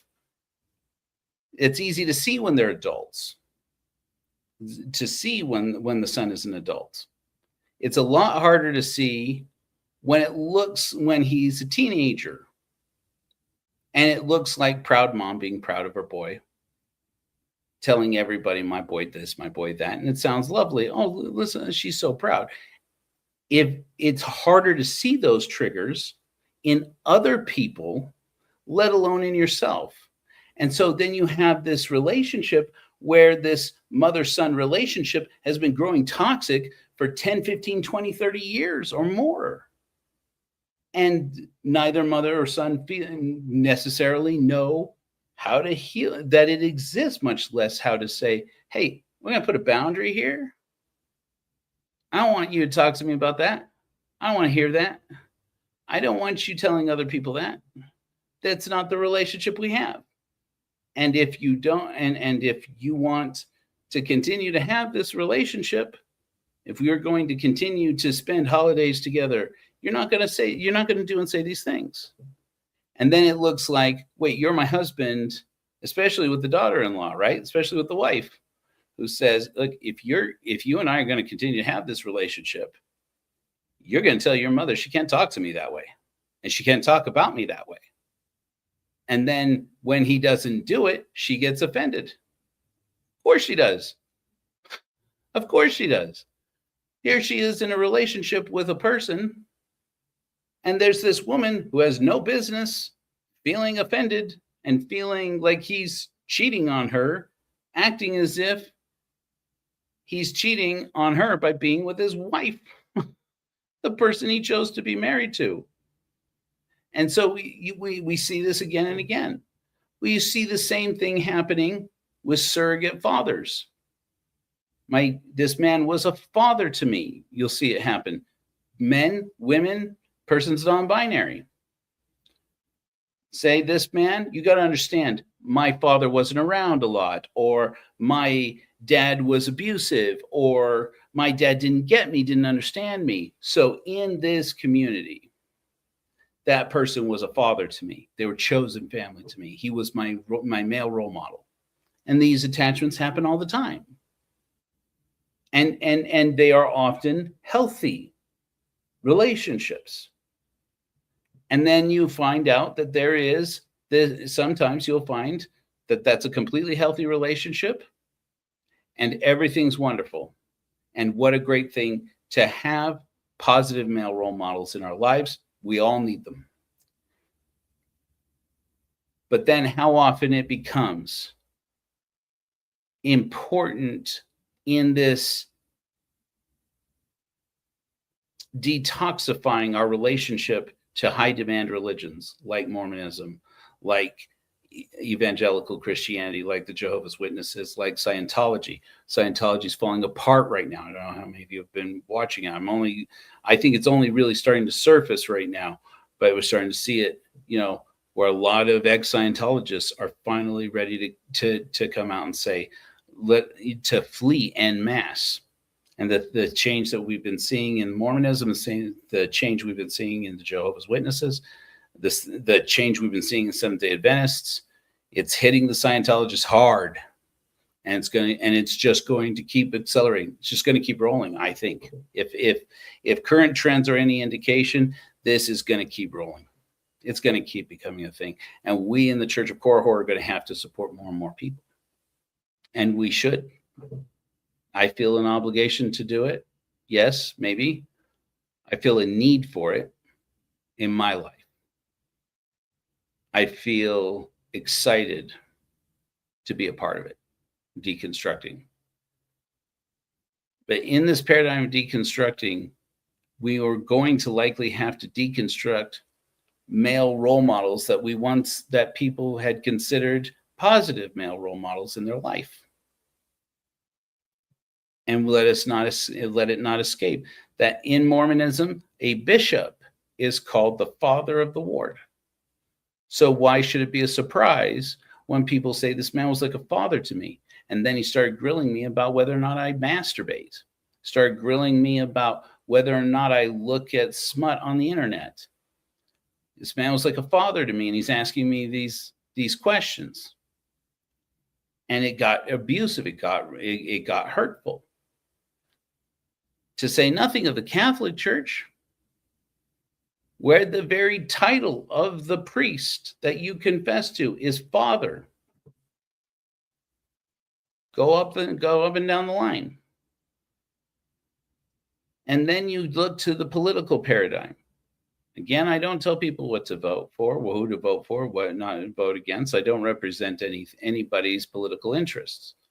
But have you noticed that people start to refer to, even inside their own group, start to refer to men in their political paradigm as daddy or as father? Do I need to mention the name of a person who said in recent years that he wished that this country, that America, would look on him as their father, with no self-awareness of how that has worked out in the world in times gone by? Political leaders are not your father because they are your political leaders. And the moment they try to convince you that they are, that is the moment where you need to be deeply concerned that this person cannot rule unless they can convince you to accept a relationship with them where you are expected on some level to just overlook all their flaws, whatever they may be. And when that same person comes out and says, I'm just using a specific example, I didn't even say anybody's name, and says, I could go out on Fifth Avenue and shoot a man and they wouldn't care. And how many people laugh, say he doesn't mean that, or whatever, and inside themselves don't even dare to ask, is that true? Until it's too late. Until you've invested a decade of your life into saying, my support for this person is part of my identity. And so now you wind up with this relationship that has to be deconstructed. This is why all the cult channels you see now, all these channels talking about detoxifying and deprogramming from the cult, are all talking about deprogramming MAGA now. Not because of how you should vote, shouldn't vote. Vote how it fits with your conscience. I don't care. It's about when you start taking on a political leader as your father figure, as your role model, or as your excuse for the toxic masculine behaviors in yourself, whoever that is. It could be the case with Bill Clinton. It could be the case with Noam Chomsky. I talked about this just the day before yesterday. Now, those Epstein files came out, and with pictures of Noam Chomsky, a man I have had deep admiration and respect for in my life. And I saw those pictures and I said, well, that's it.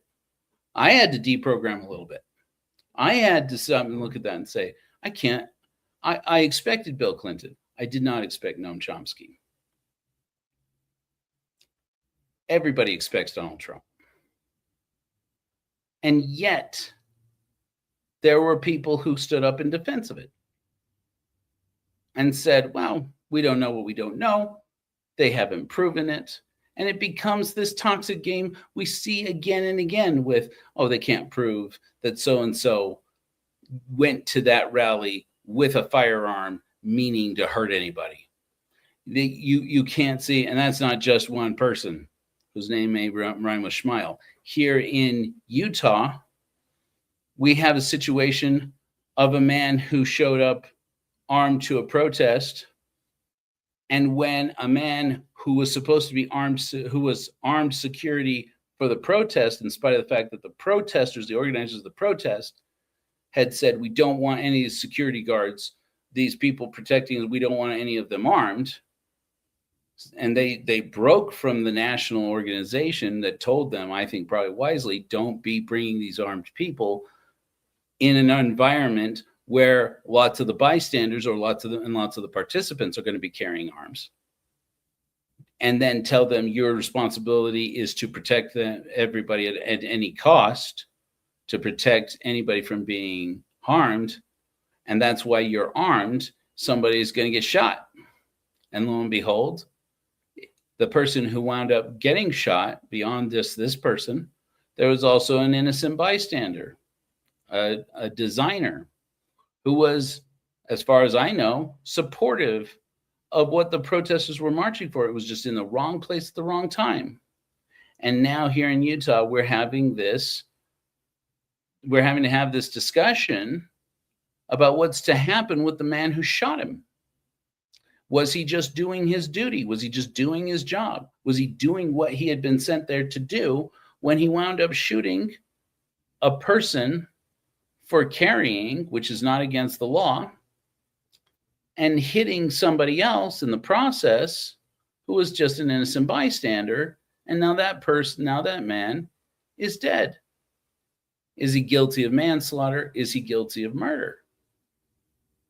Is he not doing what he was told to do? Who's responsible?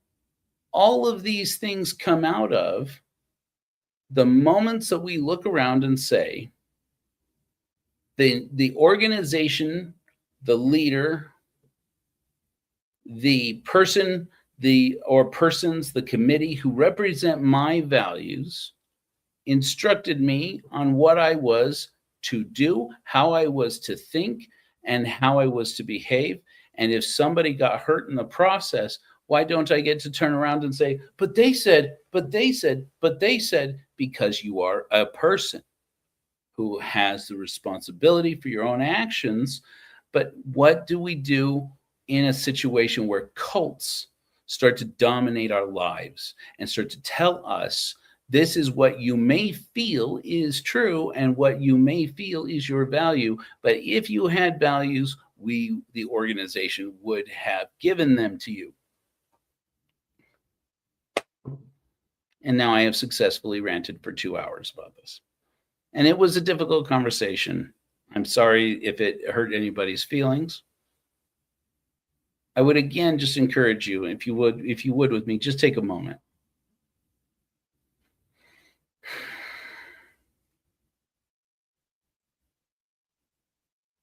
Just consider. This life is hard. You were born on a planet. Star stuff.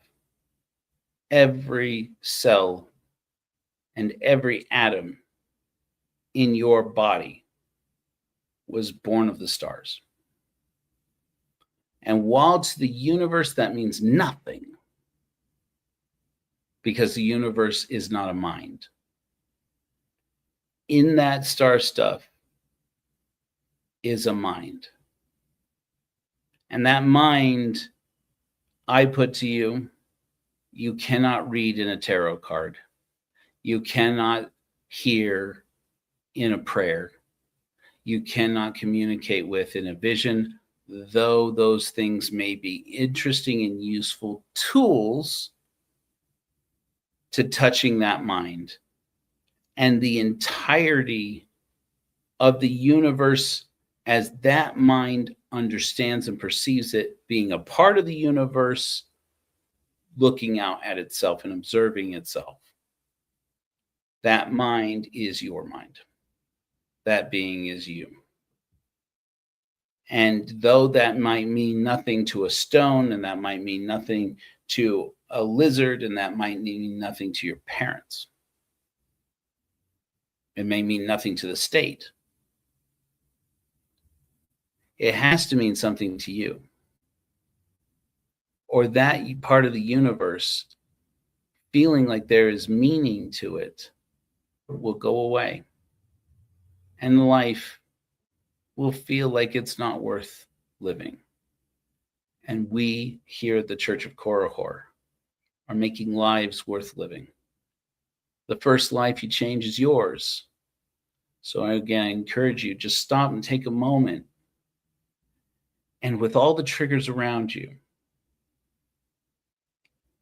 without having to go out and make more or bring more back into your life, by contacting somebody you went no contact with, without going out there and bringing that crap back into your life, before you can do that, if you have to learn to be aware of the triggers around you right here and now. Things that would make you normally say, I have to go eat something. I have to go drink something. I have to go smoke something just to deal with this. And that may be true. And those are ways that we cope with triggers. But one way of coping with it may be just taking a moment, sit with it, and recognize where the need within us is coming up. Some things you can do very little about, like physical pain in your body. In that situation, well, I don't know what to tell you. You just gotta be able to handle it with what tools you have. I wish there were more. I hope there will be more. But some of it is just this emotional pain that medication won't go very far to treat. Some of this is this spiritual need in you that can only be addressed in a spiritual realm. And that is one place where we as agnostics or atheists or godless people have been neglected, because we have been sold on this idea that the word spiritual refers to something supernatural. And it doesn't. There are no supernatural things, I put to you. There are no supernatural gods. There are no angels. There are no fairies or gnomes. That would have been cool if it were true. And I'm not saying you have to believe any of those things just because I said it. But even if you believe in those things or interact with those things or with God, it is a conversation you are having with a noble mind that was made of star stuff. And I would encourage you to observe that more often, to take it in now. And let this noble mind, which includes neurons in your viscera, or your gut, your body, includes the nerves of your whole body, not just in your head. Includes feelings. When people tell you, this is a hard one, there are people in this world who wear shirts and hats that say, fuck your feelings. Okay. You feel that? You hear that? Do you feel a physical response? Do you feel an emotional response? What context does it have? What does it make you feel? Don't just describe it in simple emotions. Describe it maybe in verbs. I want to. I need to, when I hear somebody say that. Because feelings and thoughts are not so different. Feelings, thoughts, and ideas are not so different. And when somebody tries to tell you to invalidate your feelings, that person is afraid of something, of you finding something. There's no other reason to do it. So it makes sense that some organizations, some leaders, some people will tell you, fuck your feelings. Ouch. And we atheists have often been a part of that. I will cop to have been a part of that. Though I've never been a part of any political movement that espoused that ever, nor would I. Just my personal moral feelings.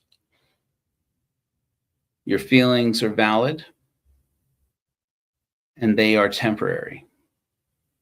And they come up. And the moment, I want you to think about this, the science of this for a moment. Okay, there was a study done a few years ago. I've mentioned this before. I'm bringing it up again because it's so useful to remind yourself.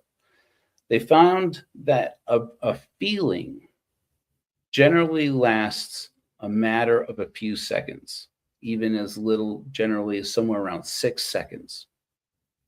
So you got to contemplate that.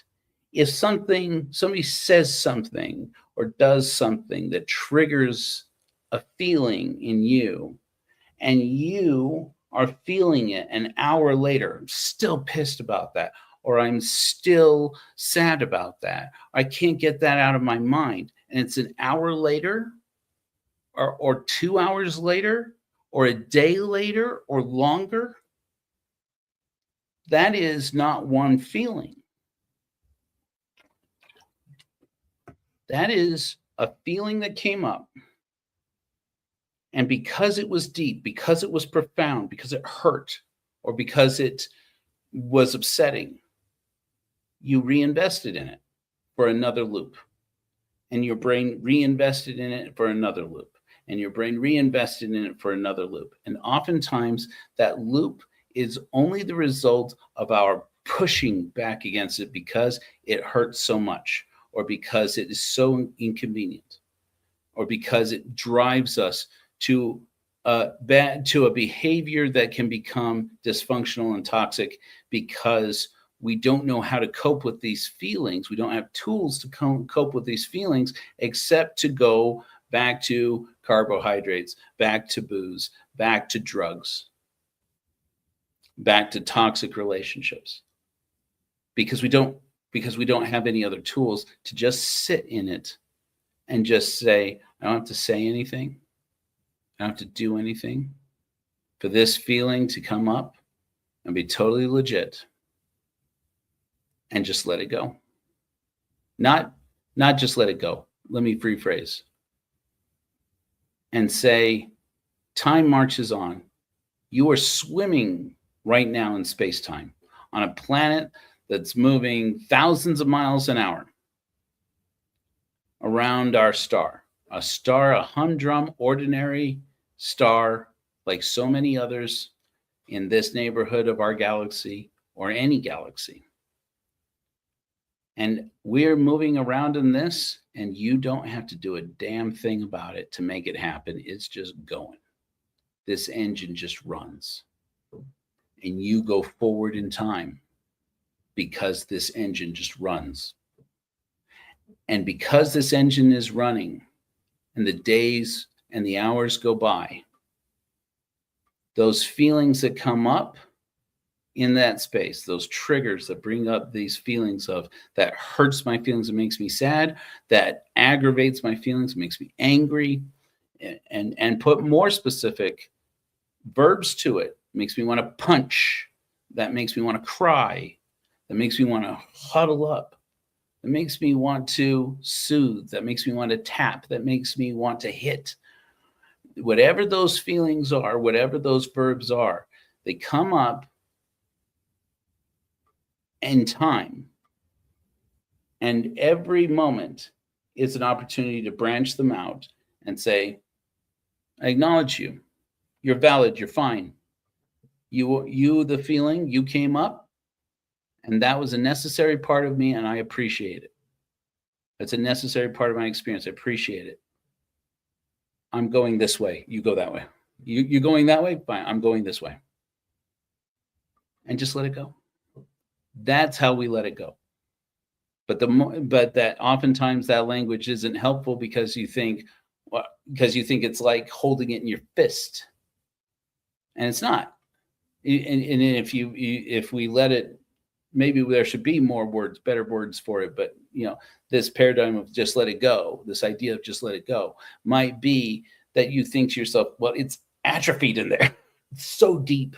The pain is so deep. It goes back so far that then to say, well, just let it go, feels invalidating of the pain that it's couched in, that brought it up. And for a lot of those triggers, the abuse is explicit that it came from. And you may not even be something you remember. And it may not even be something that you felt bad about, but that your body remembers. This nervous system, this beautiful nervous system you have, gorgeous star stuff that you are, remembers the pain and holds on to it and keeps trying to communicate with you, keeps trying to say to you, I'm hurting here, man. You let this happen to me. And sometimes we get this idea, well, if it didn't hurt anybody else, if it just hurt me, that's okay. Well, it's not okay. Because if those triggers keep coming up, coping with them either looks like diverging from them, welcoming them, letting them happen, living in them, and then moving on and acknowledging, going, whoo, there it was. There it was. There it is. Or it means every opportunity to branch out, you loop back and feel it again and feel it again and feel it again. And it's called ruminating. That's what I understand. It's a very scientific term. But it's also, it can become a moral choice. I choose, and try this on. I choose to move forward in time, and I'm not taking this feeling with me. I'm just not picking it up. Or try this if that doesn't work. I'm moving forward in time. If this feeling and this pain goes forward with me, that's okay. But I'm not reinvesting any energy into it right now. I have other priorities. I have other things to do with my life. If that doesn't work, try this. These are all things, if you couldn't tell, that I do.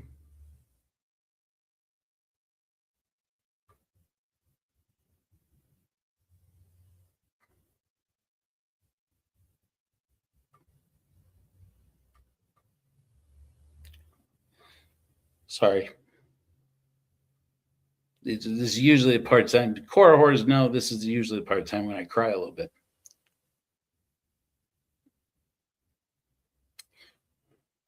For me, what that looks like sometimes is I'm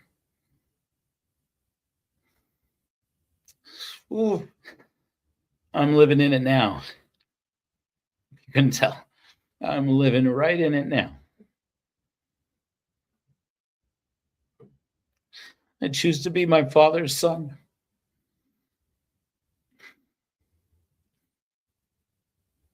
I have a very Mormon dad.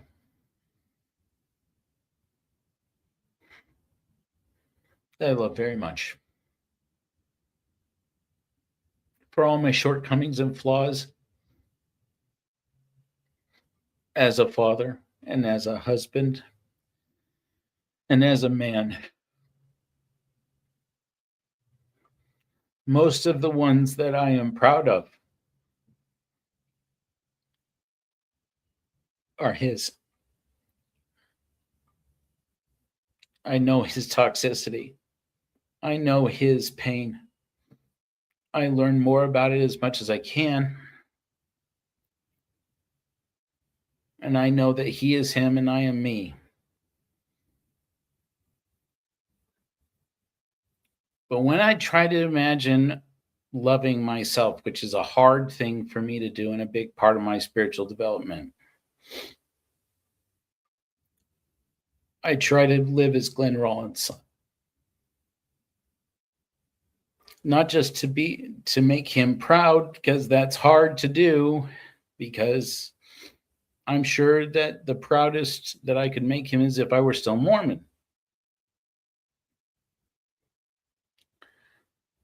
But when I look at my relationship with him and how my life goes forward,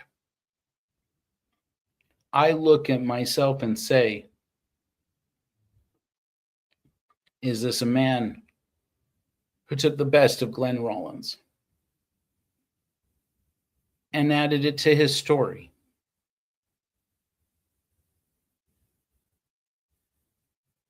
And when I appreciate myself and experience what I think of as being like loving myself,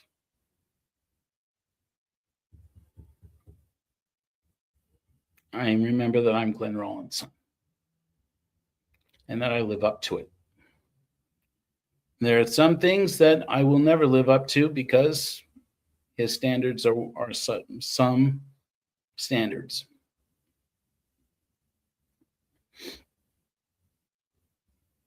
And then the standards that spoke to me as a boy, that speak to me still as a man,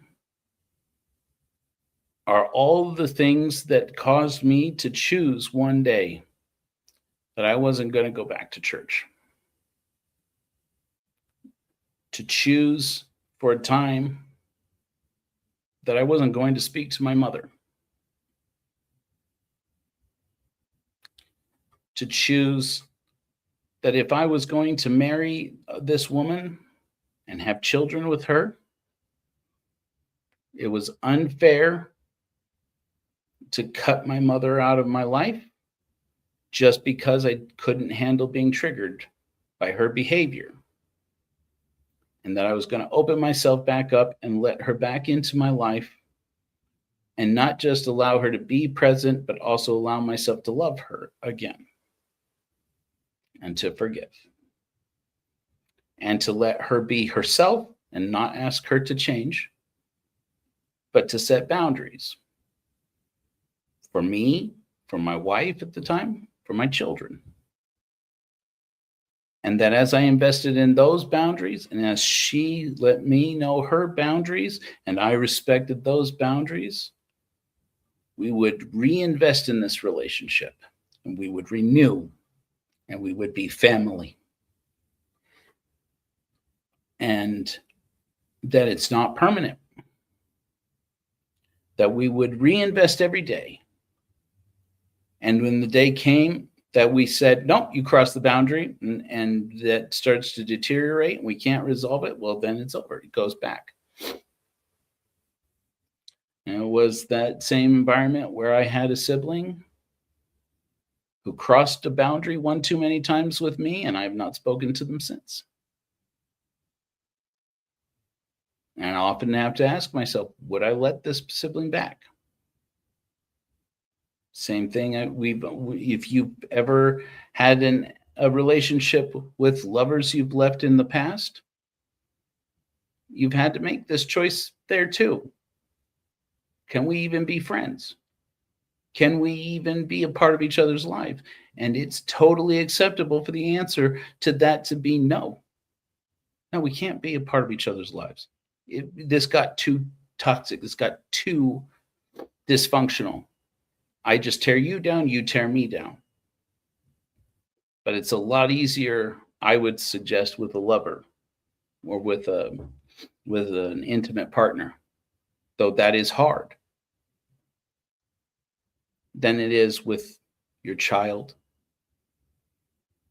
with your parents, your grandparents, your family legacy. How easy it is, especially for those of us who grew up Mormon, for somebody to throw in your teeth that you are the child of Mormon pioneers. You carry their legacy.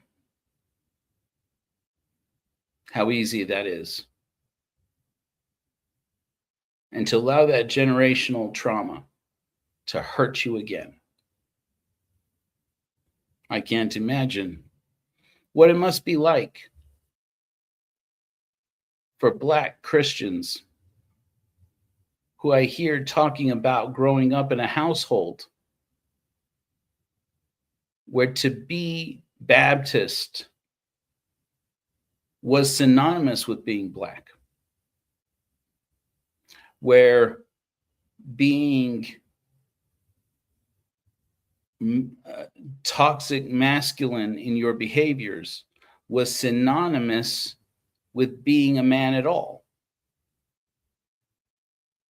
Or how many women I hear from who feel obligated to acts of service for other people because their self-worth diminishes if they don't do as they are asked, do as they're told, and give of their time freely to whoever needs it, because they feel like they have been told all their lives that because you are a woman, you are the glue of the whole community, of the whole society, so your time doesn't belong to you.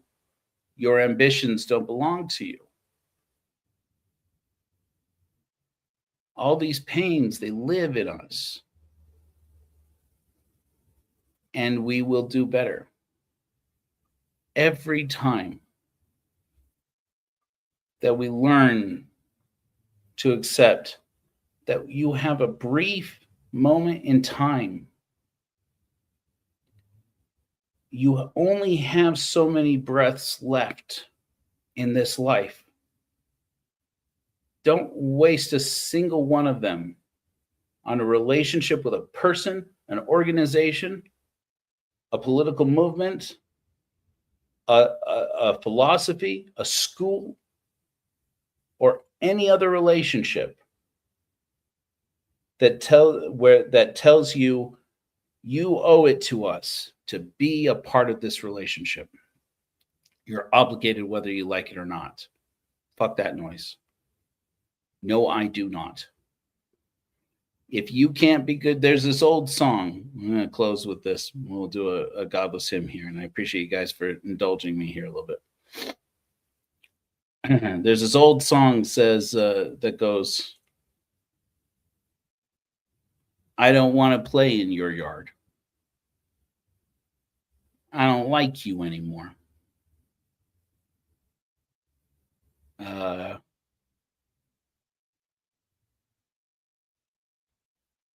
does it go? I obviously didn't prepare this. You can't holler. There's some of a, you can't holler down our rain barrel. You can't climb our apple tree. I don't want to play in your yard if you can't be good to me. I wish we still sang that song to children. I wish that we all as children were instilled with this value. I know I wasn't, even though maybe somebody tried. The church didn't try because it was detrimental to the church. I'm convinced of that. For me to have learned as a child that I was responsible for myself, not just because I live in my body and in my experience, but because I'm never fully present for the people I love or for the things I'm passionate about if I'm not connected to and protective of myself. Go no contact, if that's what it takes. But do it for now and do it every day. Not today, forever. I would encourage you. Today, or for this month, or for this year. And know ahead of time. Do the best you can to know ahead of time that you can say, so that you can say, if this relationship were to repair in the future, this is what it would look like. And to anybody who will tell you that's your fill in the blank, so you have to, it's required to. That's what we do. We just forgive. We forgive. We move on. But only with people who want to move on with us.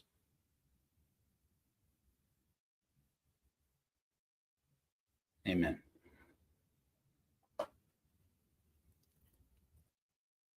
Thanks for listening to me rant. I hope that it does serve other people and that you get something really good out of it. If not, I'm an idiot and forget I said anything. Let's end with a more cheerful note. How about this? This is one of my favorites. Oh, here's one of our newer favorites. Yeah, let's have a new hymn. One of our newest, one of my favorites, The Age of Reason. I appreciate you guys for your time. I appreciate you for continuing to invest in your relationship with the Church of Korihor. And I would ask you to go to korihor.org and see some of the changes we've made there. I've made the interface a little easier to use, and I've been making some improvements, especially on the giving page, so that people can give donations to the missions. We now have an Amazon page an Amazon list where you can buy items, and also an address down St. George where you can ship donations to go to the unsheltered and to people who are housing and food insecure. I would encourage everybody to only do what is affordable for you. You can also, of course, donate directly to the mission, to the giving fund, so that we can go out there and we can continue to serve people. And I would also ask, by the way, we have a new video on the YouTube channel right now and on TikTok. And it's going live on Facebook. No, I think it's already live on Facebook, to promote the giving fund, and to make other people aware that we are out here serving the unsheltered. And I would ask you, if possible, if it fits with your values, to please share that as much as possible. I'm going to donate as much as I can, afford to pay to promote it on those channels. But that is meager. There's only so much I can do. And if you want to donate, of course, you can use that donation form to donate, and part of the proceeds for that will go to paying to promote it. But if you could just share it, it'd make a big difference. Flash bright, my friends.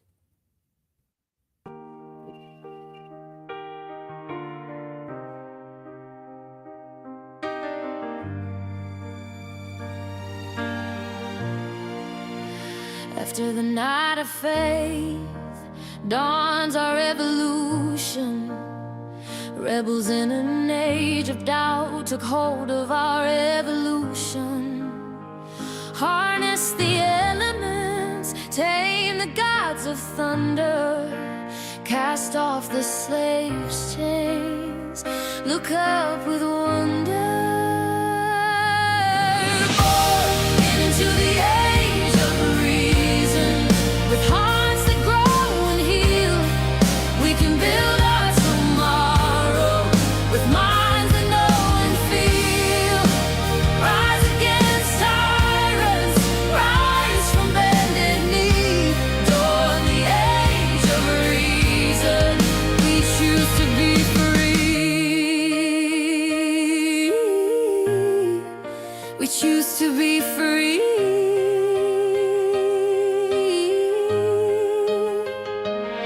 We can map the distance spiral, count the beating of the heart, tap the wonder of nature, refine the healer's art. Star stuff that found a voice, we lift up one another. We're the science of the stars, save our sacred mother.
choose to be free.